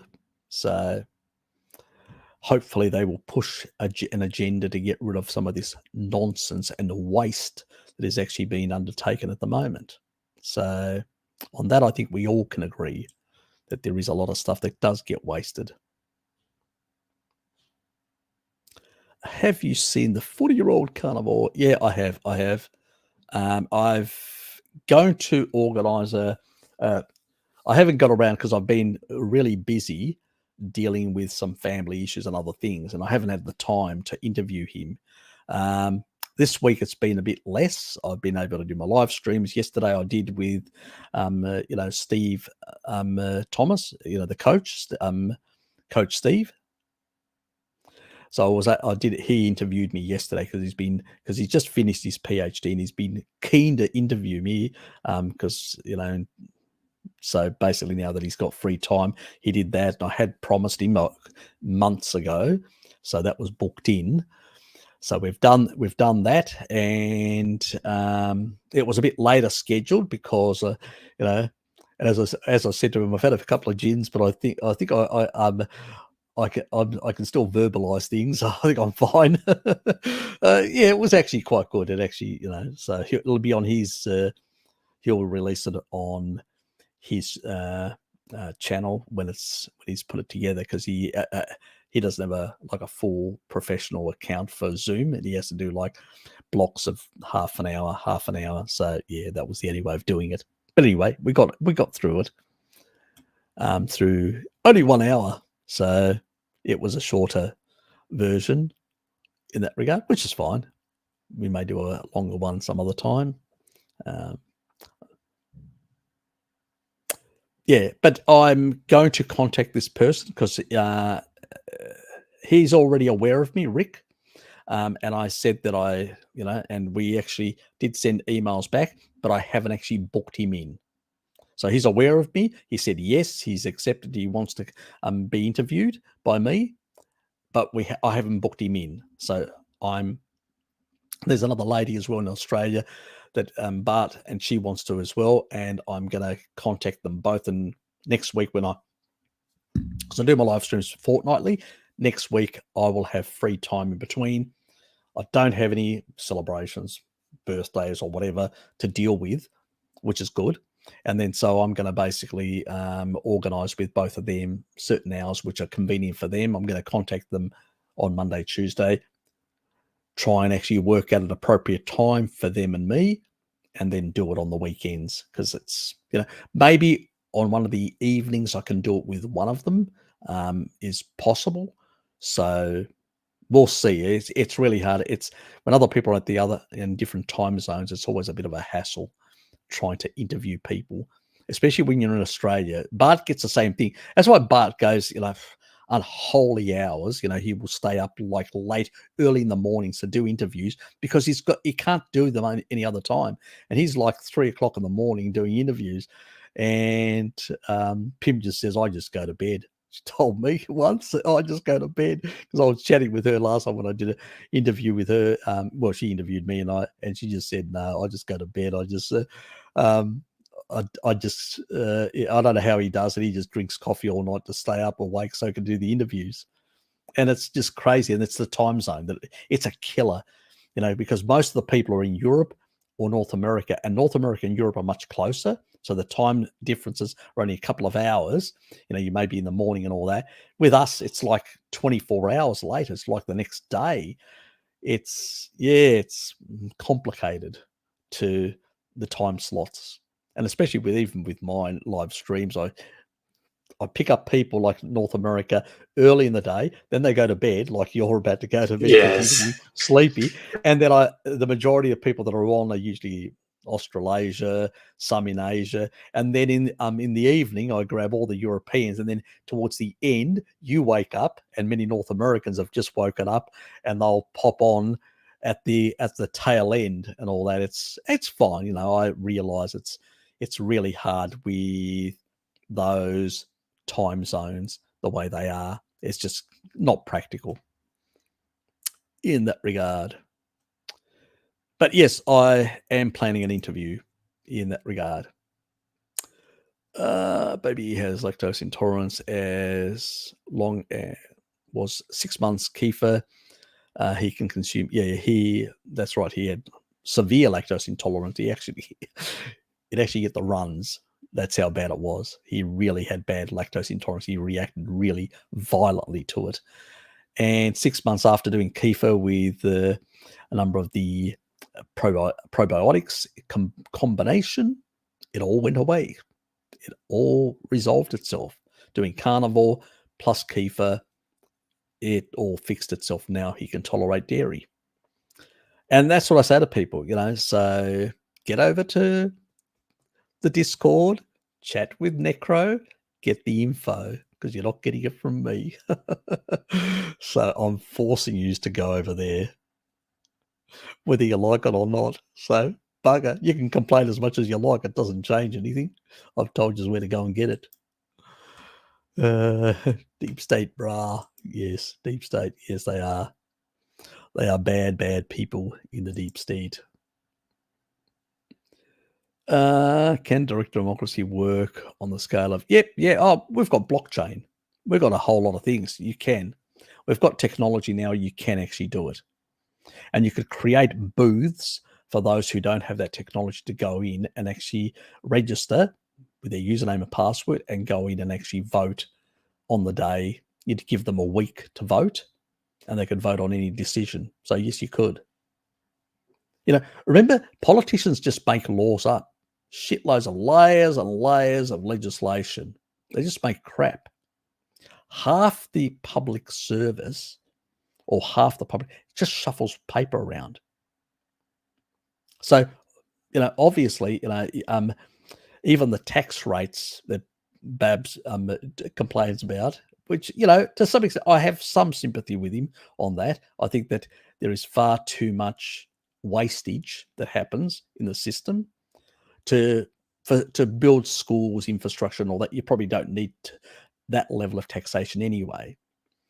And you could actually then have more of the workers getting some of the better pay packets as well. So I'm not like a big tax, big tax stuff either. But I do believe in taxation is necessary to basically pay and finance schools, infrastructure, and all that. But there's a lot of waste. With direct democracy, you would eliminate a lot of that waste because you're making decisions and you're not making constant decisions. You know, it has to be discussed in local and then put up for referendum type things. And you'd have elected people that would be like an advisory body that would look into national issues and all that, like they had in ancient Greece. They had, like prime minister type position for every 3 months. Person would get elected. They'd have that role. Be any citizen. Eventually, they even went to a system where they had like a poll. They would just basically randomly select someone. You wouldn't even be voted, so you couldn't be to eliminate the corruption of people basically pandering to get the position. So you'd be randomly selected as a citizen, like you do for jury duty, something similar. And so you can have those things, and you don't need as many, most of the legislation, if you ever read legislation up syndrome, it's just garbage. It's crap. It's nonsense. It's really just crap. It's useless. It's just basically, to justify somebody's job or existence or whatever. It is really unproductive behavior, most of it. Some stuff is important, Still need schools to provide a certain level of competency to be able to function in society. So that's not going to change. And if you don't have that, you end up with people that can't run modern technology. So, you have to. You need roads to be able to move goods and services efficiently around, and telecommunications. They all require certain levels of investments. Private sector isn't willing to do a lot of that sort of stuff. Some of it does when it's profitable. Others that are not profitable, they won't. That's why you need to tax for those other things that are not profitable that people won't do. And then there are economies of scale that government can actually reduce the cost. If it's done, you set up like government corporations, a bit like in Australia. A lot of the hydro schemes were created by a hydroelectric commission. So that was done by a body which was a government corporation, not the bureaucracy directly, and they actually did a really good thing, a very good, build massive infrastructure, massive hydro plants. My father worked on some of those things for a private company that was contracted by the Hydroelectric Commission. And then you've got things like the Telecommunications Commission that was set up in the early days to set up the copper network in Australia. It actually was done really good. It was actually one of the most efficient and cost-effective for the scale that they were doing in the country. And they started all in the big cities, replacing the old telegraph lines, which were all the old iron, connections, and they went copper to every premise around the country. But they started in the CBDs, in the big centres, where the most profitable users would be, like businesses and stuff like that would use this technology. And the uptake was very high, and because they were utilizing the network, they were paying for the network growth, and so it cost less to build. When we actually did, the politicians here, because they pork-barreled, it's the politicians. They pork-barreled and actually said, we want to do it in regional centres here and there to get votes. They made a mess of it. Rather than building it from the centre, where the most profitable areas, where they can then pay for it, you need less tax dollars, less money printing. And that's the problem. That is what you get with this sort of thing. So while I agree with Babs, I don't agree with the concept that taxation is theft. A certain level of taxation can be theft, in a sense, from the population, because it's just pork barreling, political stuff, and wastage. That part, yes, but not all taxation. You still need some to be able to finance projects and stuff like that. So it's a balance in a sense. What's Richard saying? October Zoom is still going. Yeah, it is still going. I haven't set up the November one. The November one is going to be set up next week, and then this one will be cancelled and try and suck more people in to come in and actually chat with us, because that's what we really want, to talk about controversial things. So anyway, and Babs is also welcome to come in and actually have a chat with me on all those controversial things. So I'm going to bypass all your comments, because people, they're not questions. So, and all that. Okay, Lamps is asking a question. You got the C19 and the flu. I did get the C19 and the flu, yes. I got a really bad case of the flu. Oh, nearly knocked me out for 2 days. I ended up, taking 2 days of sick leave. Where when I got COVID-19 from Dad, yes, after his 3rd jab, he actually gave me COVID.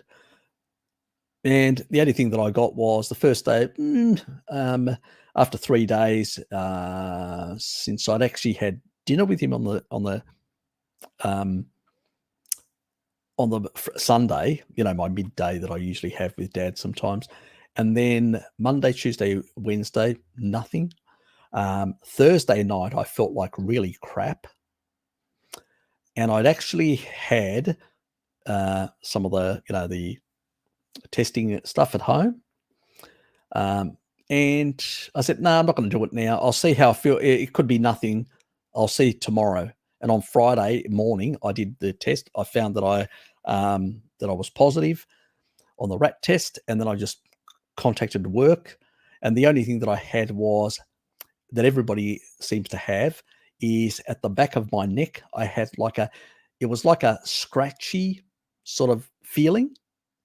Like when you eat food and you get a scratch in the back of your throat, that's the thing that I actually felt like, but for the whole week. And that was it. That was the worst it is. And I was doing higher doses of vitamin D and also, yeah. Yeah, it was after the I did actually get after the last Novavax, and then so that's right after that I actually got COVID. So yeah, I know it made no difference, but I did get it from Dad. I did directly get it from Dad, and it was 3 days more or less after, so it was related to Dad, not to because I had done the previous 2 of Novavax. I didn't have any issue. But the 3rd one, I did notice one thing with the 3rd one. That's why I'm not doing any of any sort. Though I was just forced, otherwise I would lose my employment and my pension, sort of stuff. And so I was very pissed off about it that I had to even do that. As I said, it's the least dangerous, but at the end of the day, it hasn't gone through the 5 to 7 years, but I was forced to do it, Lamps. It's just the situation that I was in. And so I took leave. I lost a lot of leave, and I'm trying to rebuild my leave now to be able to have an overseas holiday next year, because I've just burnt through. I've got very little. I'm just building up my leave this year. And I'm just using flex to have some days off here and there. So I'm working multiple hours. I can work up to 10 hours. So I'm just working multiple hours to have more free time, just to have breaks in between the month.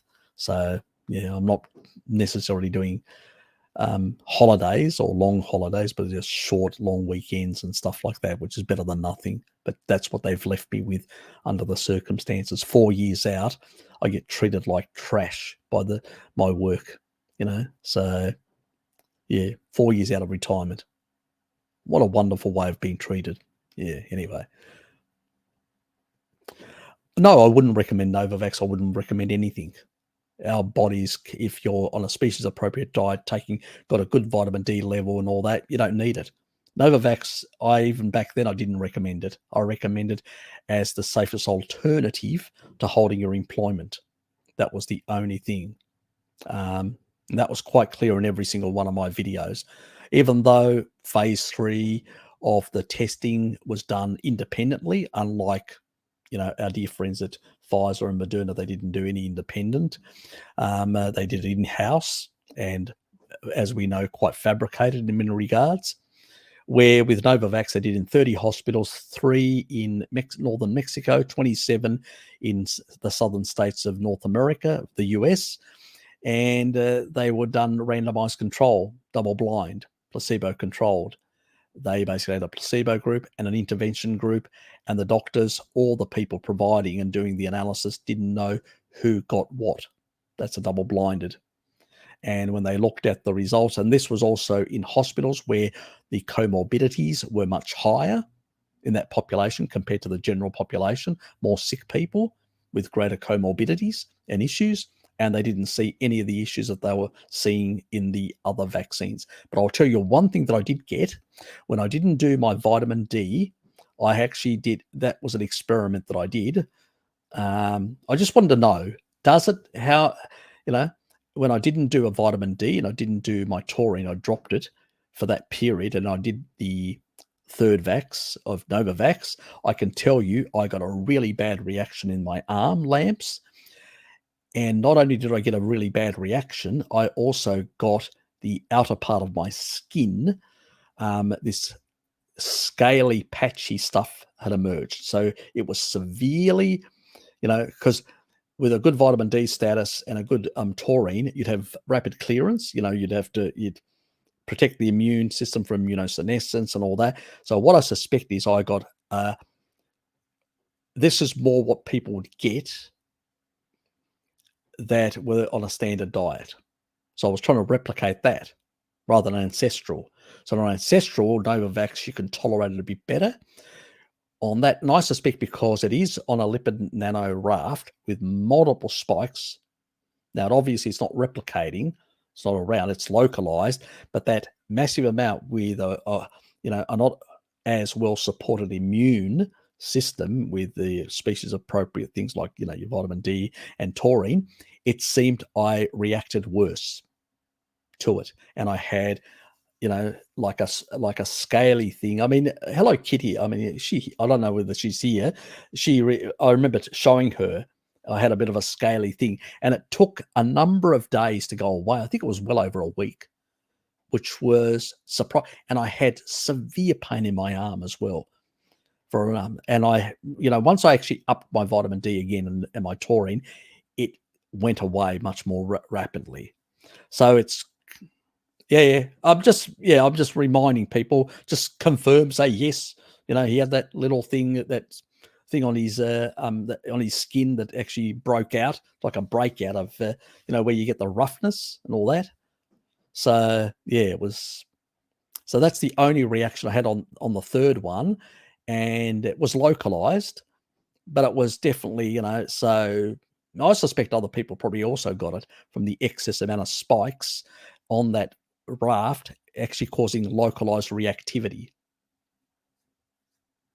Yeah, and that's right, and yours actually, because you did Novavax as well, because work was telling you they'd fire you otherwise.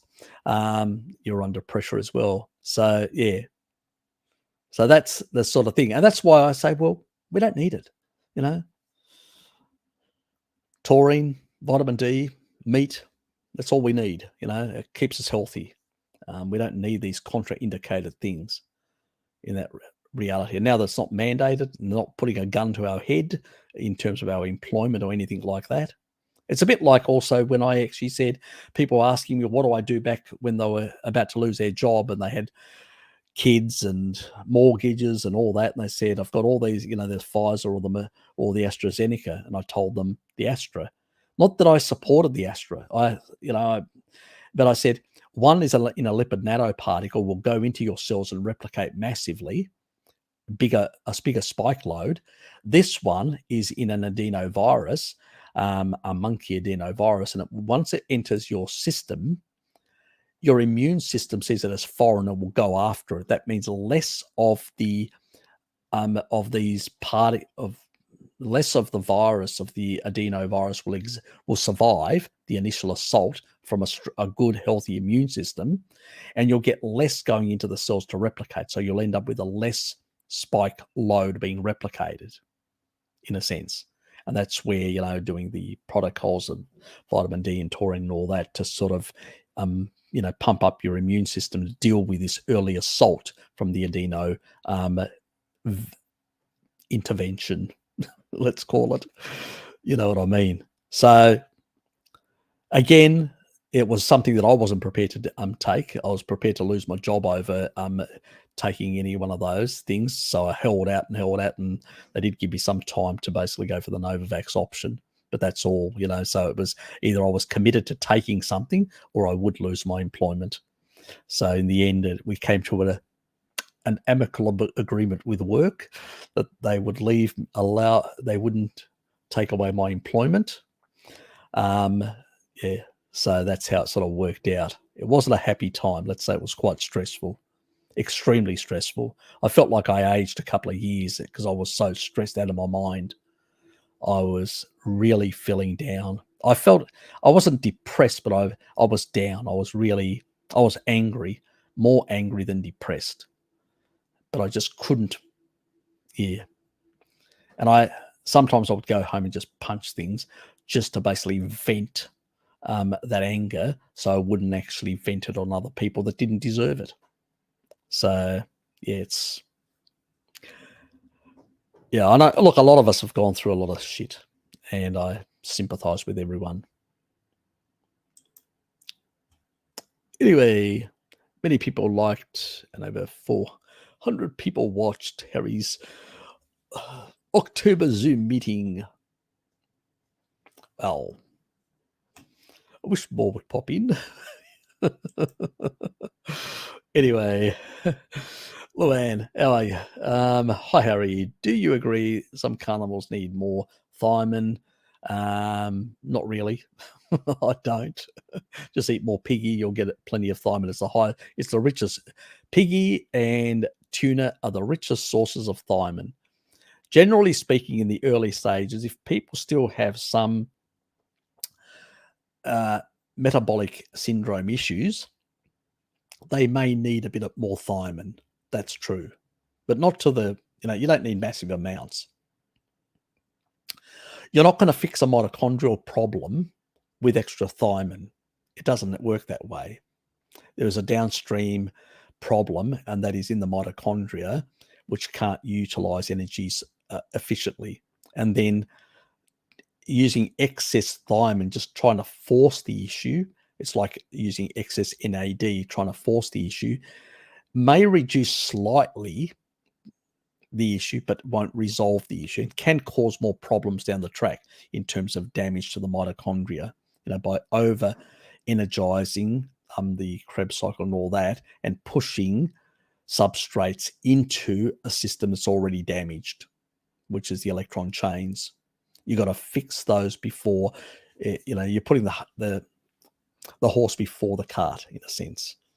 And that's where the problem lies with that sort of thinking. Our requirements for thiamine are halved as a cofactor. It's a primary cofactor in energy production for glucose, but not for fat or protein. They only go through one of the enzymatic pathways, and so you only need about half the amount of what the RDI recommends. So I don't think it's a requirement. I personally have a different opinion than Elliot on this issue. I think he's gone down a rabbit hole on this and has seen some slight improvements, but these people are on mega doses and haven't really resolved their issues. So they've got mitochondrial issues, and I don't think he's well aware of things like deuterium and things like taurine to heal the mitochondria and diluting deuterium levels in the body. It's, when we lose body fat, we flood our body with a high deuterium load, and we can cause a lot of damage to our mitochondria. Normally, that would be a problem. You'd be on a species-appropriate diet. You would engage the Randall cycle seasonally. You would increase your fat stores, and then you would release those low deuterium fats into your bloodstream to use to produce energy in the leaner periods. But We don't have those from animal sources, those fat cells, the fat sources of free fatty acids. They are coming from seed oils, and they are very high in deuterium. That's the problem. So when we release them into the bloodstream, we cause, these sort of plateaus. We cause a reduction in energy, higher blood sugar levels because we can't anymore utilize oxidative phosphorylation as efficiently.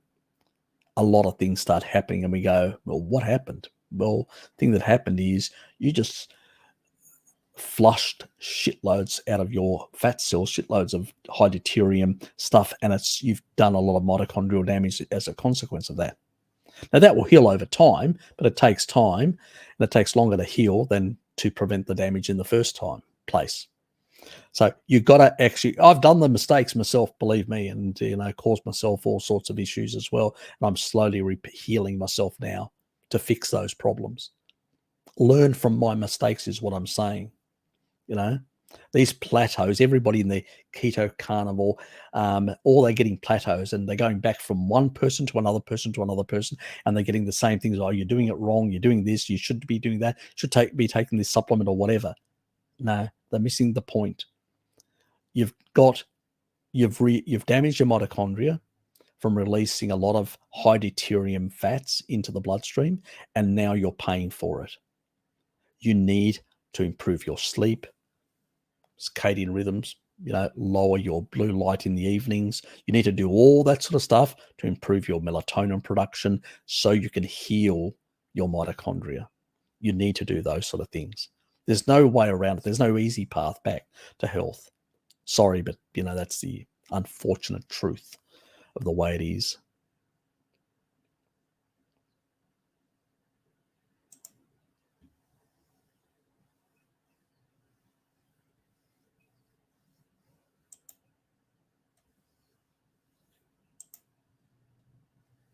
Yeah, it can.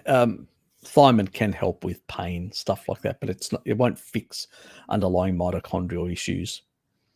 So we need to remember that very, very carefully. Yes, Harry still will do the video. Yeah, I'm waiting for it.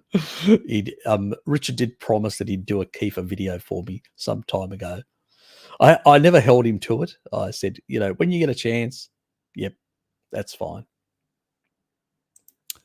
If we have blockchain, we can cut out the middleman. That's true. We can. I don't disagree with that. I used to be an old anarcho-syndicalist in the old days and used to run let's say, did a lot of things.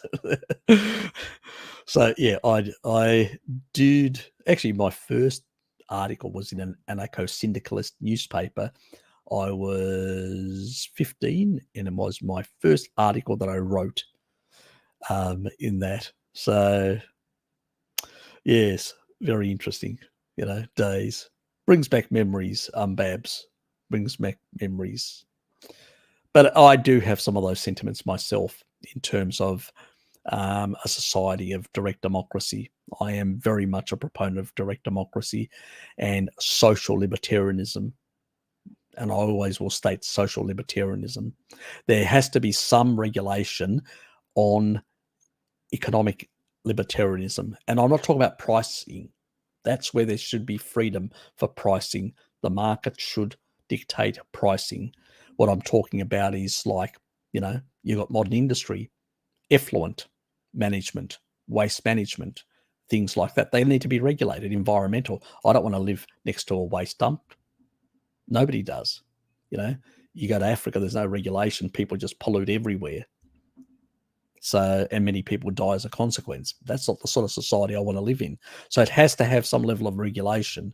We can't be zero, So it's a more nuanced and more complicated picture that we need to create, which we balance these different interests in the favor of the majority. That's what direct democracy also prescribes, without destroying the economic viability of the society as well, obviously. Anyway, Zoom meetings are happening. These Yeah, they are. Yeah, up syndrome. You'd be missing out. Occasionally, I know that he's not here today. I don't know where he is. Llama, he basically pops in constantly. Paul, sometimes from southern Tasmania, he lives a bit further south from where I'm at. He occasionally pops in. Richard, Vivid Mouse, he always pops in many times, but he doesn't stay for too long because he's 2 hours ahead of Australia. So eventually he wants to go and get his sleep. I randomly turn up now and then at random times because sometimes I may be prepared to make a video and then I notice, oh, there are people on there, so I won't disturb the meeting. If I'm really desperate, I want to make the video, I'll just kick them off and they know that, oh, Harry's making a video. So he's just kicked us off Zoom. And then they just re-log on and I'm running my own separate while they're doing their own thing. But yeah, there's no way around it. When I actually have to do a recording, I have to kick everyone out and then they have to reconnect to that Zoom thing. It's just the way it works, unfortunately. It's just, yeah, even though I've got the professional thing, I get more hours, but I can't have simultaneously multiple stuff. I don't know why. There may be an option in there. I need to investigate it, find out, because it's becoming annoying. Because I want to be able to do both things. The whole purpose of Babs, there's, if you check, I think Richard just put up the video that actually provides the link to it. Yep. Okay. Thanks, Richard.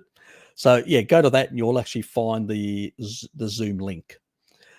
Now, what was I saying? Yeah, and yeah, there's a problem with there's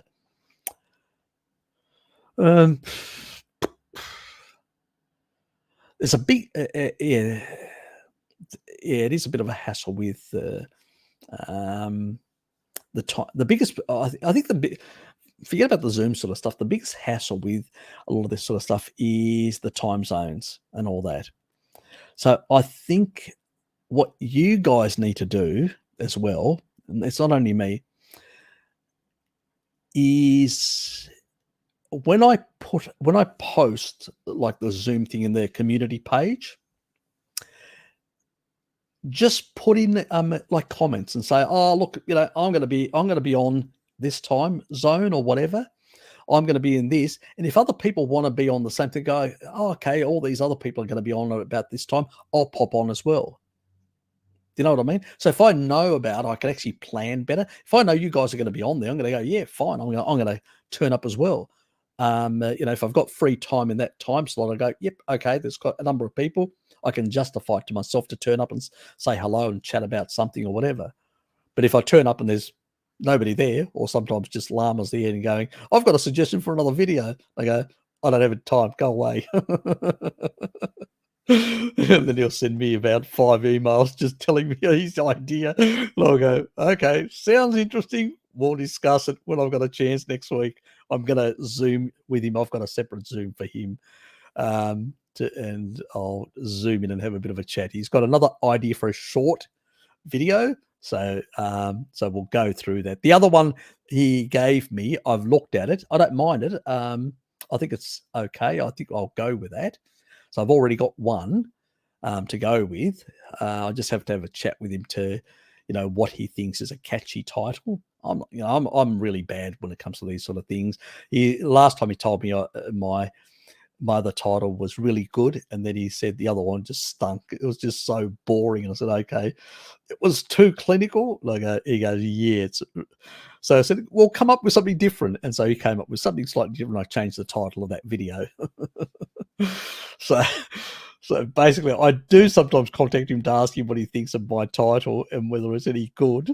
And he'll tell me, at least he's honest. He'll tell me it's crap, Harry. Come up with a better title. He'll come up with a more catchy title for my videos, because I'm hopeless when it comes to that. I'm really good at doing the presentation, the sciencey stuff and all that, and dumbing it, making it simple so people can understand it.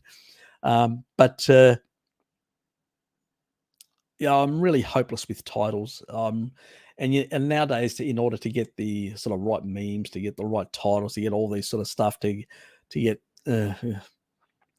They even sent me an email and then a notification, YouTube for the new, the handle, the Harry handle. So now I've got the new Harry handle, which is, sort of the at Harry Serpanos. So, which is good. So nobody's got that. I've got it. It's mine for my channel. So I've got that now. So I've put it in the description. So it's there as well. So that's nice that I was able to get it.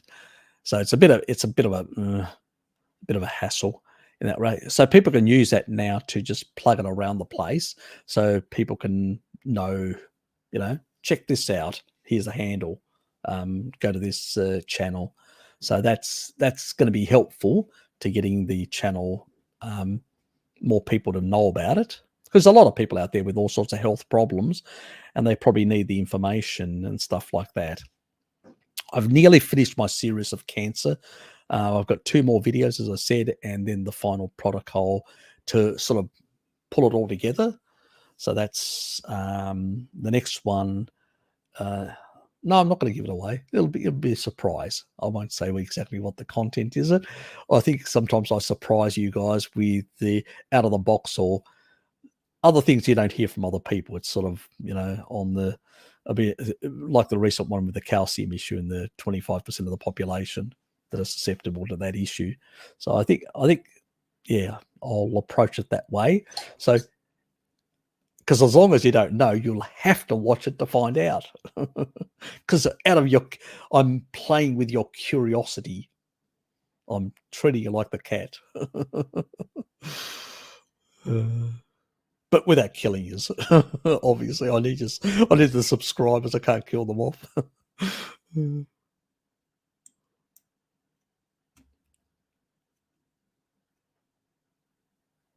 Yeah, we do. Look, I leave it once I do it every month. Then I just forgot to do it the previous week, which I was supposed to do it anyway. And the reason for that is because, how can I put it? It was still the previous month. It was October. We hadn't gone, because Tuesday was basically November, the beginning of November, and the live stream happening this weekend is just not practical. So I've let that run, and so on the 11th, and it's usually on the 11th, I usually leave early from work. I'll see how much, because I've basically got a number of things that are going to burn through my flex next week. Dad and one out of work thing that I'm doing. So that's going to basically take some of my time up. I'll see, because usually on Fridays I usually have, but I've been taking a lot of flex days, and I've lost a lot of flex. I'll have to check. I can't remember how much I got. I think I've got about nearly a day's worth, but I need a bit more. And I may flex off at midday on Friday. So leave at lunchtime. And if I do that, I may actually set up the Zoom session then. Otherwise, it'll be in the afternoon or evening that I do it on Friday, the 11th. And then, I'll pop in on the Saturday morning, which is, before I go for my walk, and then down to Salamanca, that is, and then obviously on the Sunday as well. Now I'm going to have, by that stage, I'll have an interview sorted out, so I don't know how long on the Sunday morning. I may be able to get in later on after I've got the interview done, so I still have to speak to the people that I'm trying to interview and see what is going to happen and all that. So it's going to be interesting. Yeah.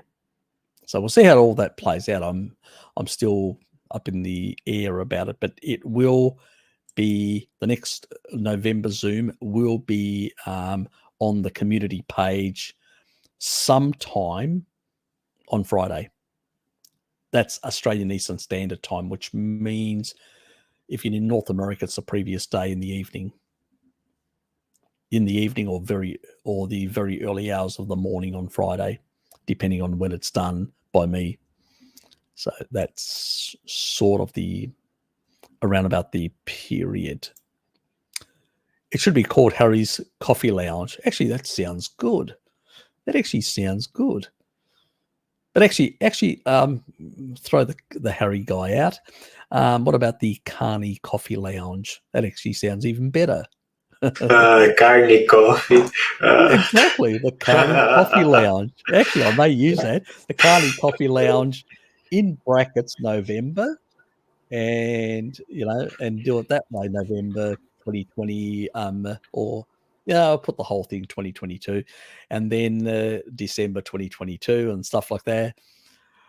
The coffee with Hazard. Actually, that's a pretty good one as well, because actually, or Hazard, like one of my friends, she calls me Hazard. She knows me too well. That's the problem. I'm a bad teaser. Anyway, so yes, I could call it. Yes, come along and have fun with Hazard.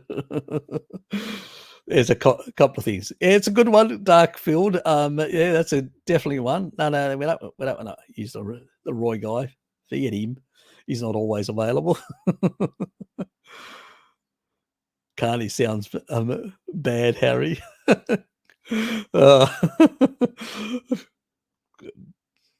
Richard, I could be a bad boy. Babs came up with a bulletproof lounge. The bulletproof lounge. Nice one. Carney's too Aussie. Oh, freaking hell. Freaking sheep. The sheep fuckers on the other side of the pond telling me that it sounds too Aussie. Friggin' hell. Oops, that probably got me demonetized. I was expecting a remark of that sort. YouTube Central. He said the F word. He sounds like Bart. It's a Bart clone from the past. Yes. Oops. And look, he's withering in his seat. He's enjoying himself. Say hello. Say something to Babs while I have my coffee, or the cold coffee. Oh, Babs knows me very well. We've been talking on Discord sometimes. Yeah, glad to see you here, as always. Oh God, I need to get sleep soon. Go and get some sleep. Definitely go and get some sleep. Yeah, I think I'll be going about right now, actually. It's nice being here, Harry, and nice to contribute as always. But I do need to get some beauty sleep now. Yes. We all need our beauty sleep. Yes. Yeah. So and and rubbing some milk on our skin like Cleopatra. Oh God, I do need to try a raw milk bath one of these days, but not happening anytime soon. I said once to my partner Mira, I said I did the same thing, and I said I feel sexy and all that, and she just looked at me and she just shook her head and walked away. So that was her response. So she wasn't impressed. So it was like, yeah, whatever. It's funny, like, because at least Stop some of being you guys, know that there is such a thing as bath milk. But if you talk about that around here, like, it's just not a cultural thing. People just don't know what that is. They're like, what? Why would you bathe in milk? People are like, what? Yeah, look, a lot of them. I get the same sort of remarks. I get the strange remarks when people see me. You do what, Harry? You put milk in your bath? You've done that? I've done it, very rarely, because it does cost money, Yes. But the thing is, sort of diluting it with general water, putting a bit in there. It's a bit, yeah. Well, that's probably the only decadent stuff that I do. But then I explain to them that it's got the same pH as your skin, and it's really good to normalize pH of your skin, especially if it's got slightly deranged for whatever reason outside the normal physiological range. That, let's say, you've come into effect. Sometimes people may have been in hospital for too long, and they may have been around certain bacteria, surface bacteria and stuff like that, like Streptococcus and many other things. And I say, well, when I come out of hospital, and I've discussed this before, I usually do have a milk bath and really rub myself down and sit in it and soak in a milk bath in order to bring the pH back to a certain level to really make it unfriendly for the pathogenic bacteria on my skin where I was in the hospital. So I do that sort of stuff. So once I explain that to people, they go, oh, okay, I get it now, what you're doing. And they go, exactly. So because you're actually vulnerable if you take it on these streptococcus and some of these really nasties. And let's say you get a cut, you could actually end up with septicemia very fast or severe septicemia. So by normalizing your pH by doing something like that, once you've come out, when I had my kidney stones and things like that, what you're doing is you're eliminating that risk or lowering it to some extent. So that's my argument, but I still get the funny looks. And then I usually have a bit of my comedy that I say that I'm basically lathering myself and stuff like that. That's where I become cheeky and I start teasing people. So yeah. But that won't change. That's a bit my mentality.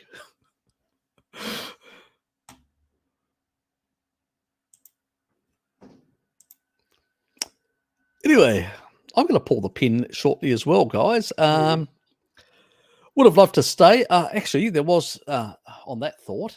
Yes, I might as well answer this before I go. Bart is not a fan of vitamin D. I suspect you talk about supplements like some of us. Thoughts, sir? Let me put it this way. Do I believe that you should get it from the sun? Yes. What do you get from the sun? Do you get only vitamin D? No. You also get cholesterol sulfate.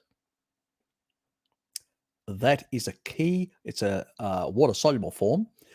It is a major part of your cell membranes. It actually provides more elasticity. It's better structural material for your cell membranes. Remember, you've got hydrophilic and hydrophobic parts of your, bilayers. Those hydrophobic types. Hydrophilic types. Need this. And guess what else it does? It actually internally inside the cell, it actually also, excess pressure that may happen for all sorts of reasons. You exercise, your blood pressure goes up, all these sort of excess pressure inside the cell. Actually, when you've got cholesterol sulfate, it actually provides better elasticity and better strength to the cell under pressure. I mean, we've talked about how taurine regulates it, but, so the sun is very important for that reason. On top of that, nitric oxide synthesis, also another important thing. And there's a number of other benefits as well, some additional improvements in cytochrome C in the mitochondria and a number of other things that have beneficial effects. So I'm not a fan either of promoting people taking vitamin D supplements and avoiding the sun. Well, that's not it. But on the other hand, our food supply isn't what it is, unless you're eating basically things like cod liver oil from a good source like Rosita. But even then, it's very low in the primary, secondary oxidative products and all that. But there are still some. If you're in a low carbohydrate, in a healthy state, you can refresh those fatty acids. You can deal with a lot of that intracellular antioxidants much better. So it's less of a problem. But if you're not getting those sort of things in through the food supply or whatever, also, we don't work outdoors anymore. Tribal people in even in Europe, even in winter, they're outdoors all day looking for animals. They weren't indoors under blue light or whatever. So we're in a very different situation now. But on the other hand, he's on a farm. He basically goes outdoors and stuff like that. He goes for a lot of walks and stuff like that. He does a lot of outdoors activities on the farm as well, when he's not doing his YouTube stuff. And that's why he doesn't watch much of other people's content, because he does get out. And so he probably gets far more exposure. And for him, no, it's not a requirement in that regard. Now, is vitamin D as a supplement, the best way to go? No, best to get it from the sun, but that's not practical for everyone that are office workers. So I have to cater for people like myself who are office workers who are not going to get enough, because we go out, I walk in 20 minutes, then I basically have to work in my work. Then I go out for half an hour at lunchtime. Then I actually in the afternoon, if that, but mostly it's usually in winter. So I'm probably getting about an hour's exposure in a very low UV environment, which means I'm going to generate very little. And unless I eat a lot of other foods that are high in vitamin D, that's not going to work. But if you're out all day long, like our tribal people, that small amount you're getting for multiple hours can make up in preventing really severe deficiency happening. Because you do go through cycles, winter and summer cycles, in terms of vitamin D levels, all tribal people, even the Maasai and many others. But it's not as severe as people who are office workers. So a modern world where we work in factories, in offices and all that, that's why rickets emerged in the early part of the Industrial Revolution, because they were pumping so much shit in the atmosphere. It was just preventing any UV from coming through, and people weren't eating enough vitamin D, and kids were getting rickets. And they had to fortify because they didn't have any other method back then. So improving clean air and stuff like that. So that's where regulation comes in, as I was talking about earlier. That can actually improve the environmental factors that can actually improve your vitamin D status. But it's a much more nuanced thing. Well, I agree that it would be great to live a naturalistic life as a carnivore, outdoors all the time, getting the sun, being with nature and all that. It's not practical for the majority of society, neither for me as well.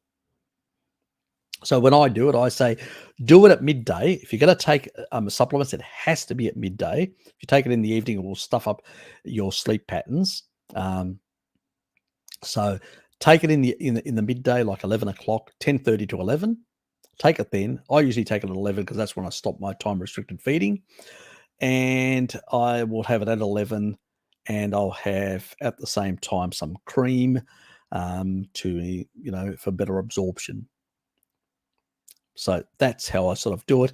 And I'll have something fatty as well. If I'm not having cream, I'll have some, biltong that's got a lot of fat on it, or I will basically have something like, sometimes I'll have like smoked bacon, and I'll have it cut in small pieces, and I'll have a bit with brie, and it'll be smoked bacon with brie, and I'll have that with my supplements of in the winter 10,000 IUs, in spring and autumn 5,000 IUs for the first 2 months of autumn. Sorry, for the last 2 months of autumn, and for the first 2 months of spring, like now. And once I get into summer, like now, outdoors, I'm getting it from the sun, because I want better nitric oxide, I want cholesterol sulfate, I want all those sort of things. So, it's one reason why when I retire, I sort of am thinking about going to the tropics for that reason. I do want to get my stuff. But if you're basic, and this is the biggest problem with us, we do not live ancestrally. So to argue that, we don't need a vitamin D supplement, it doesn't really make sense for me personally. But, Bart's lifestyle, probably is indicated that he doesn't need it. But for me, I believe that, yes, it is.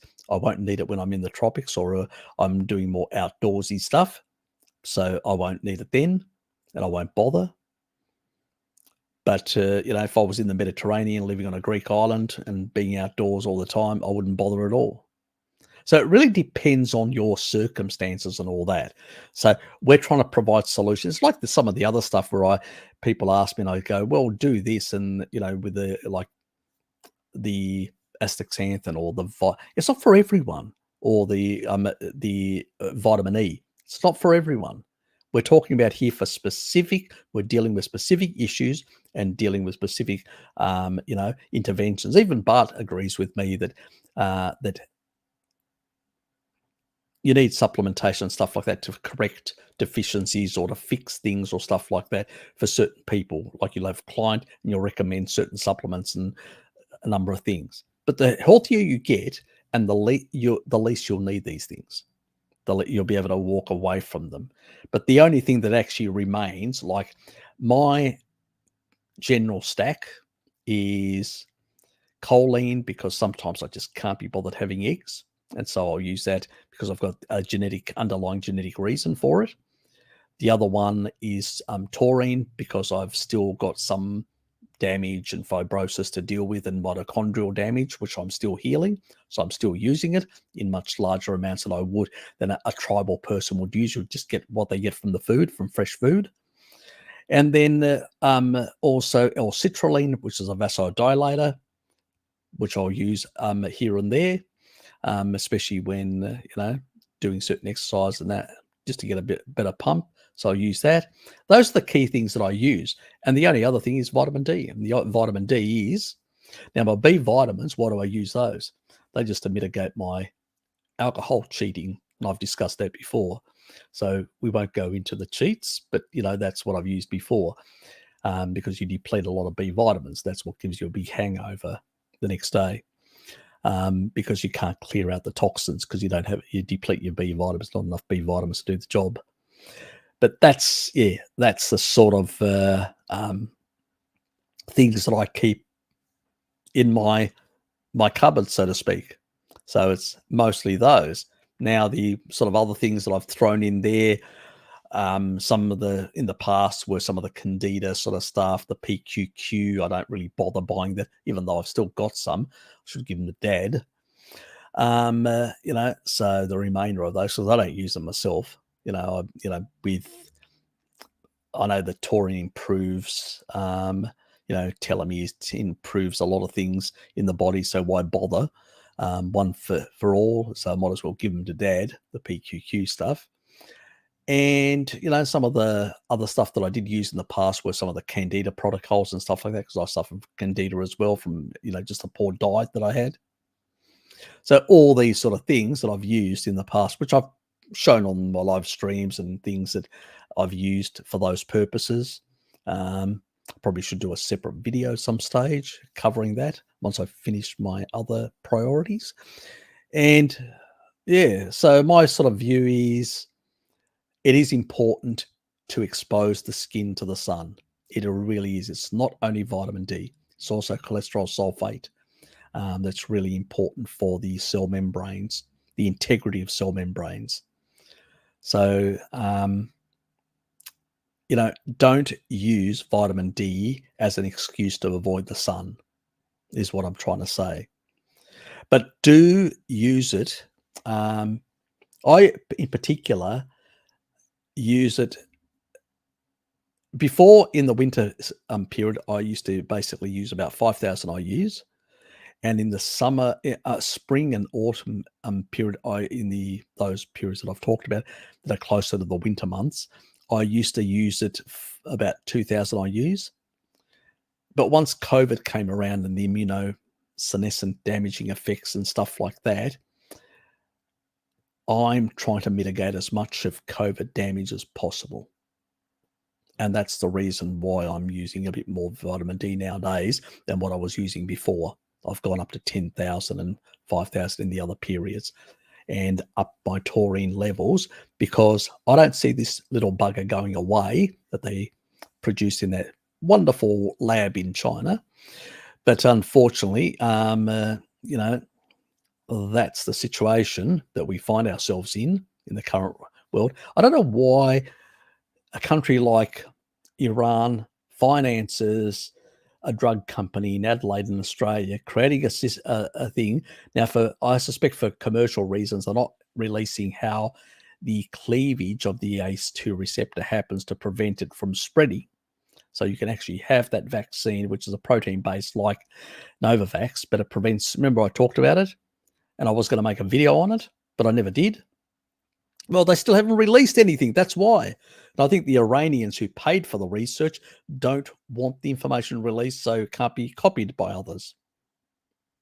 So, yeah. Anyway, let him go, Uncle Harry.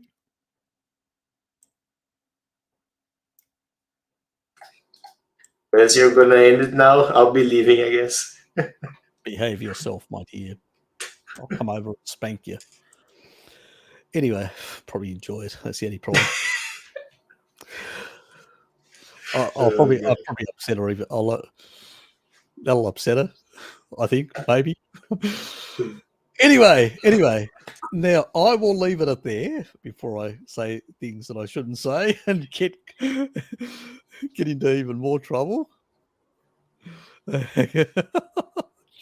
Just leave. Anyway, guys, we're gonna both say goodbye and good night and good day to you lovely people, and see yous. See ya, everyone.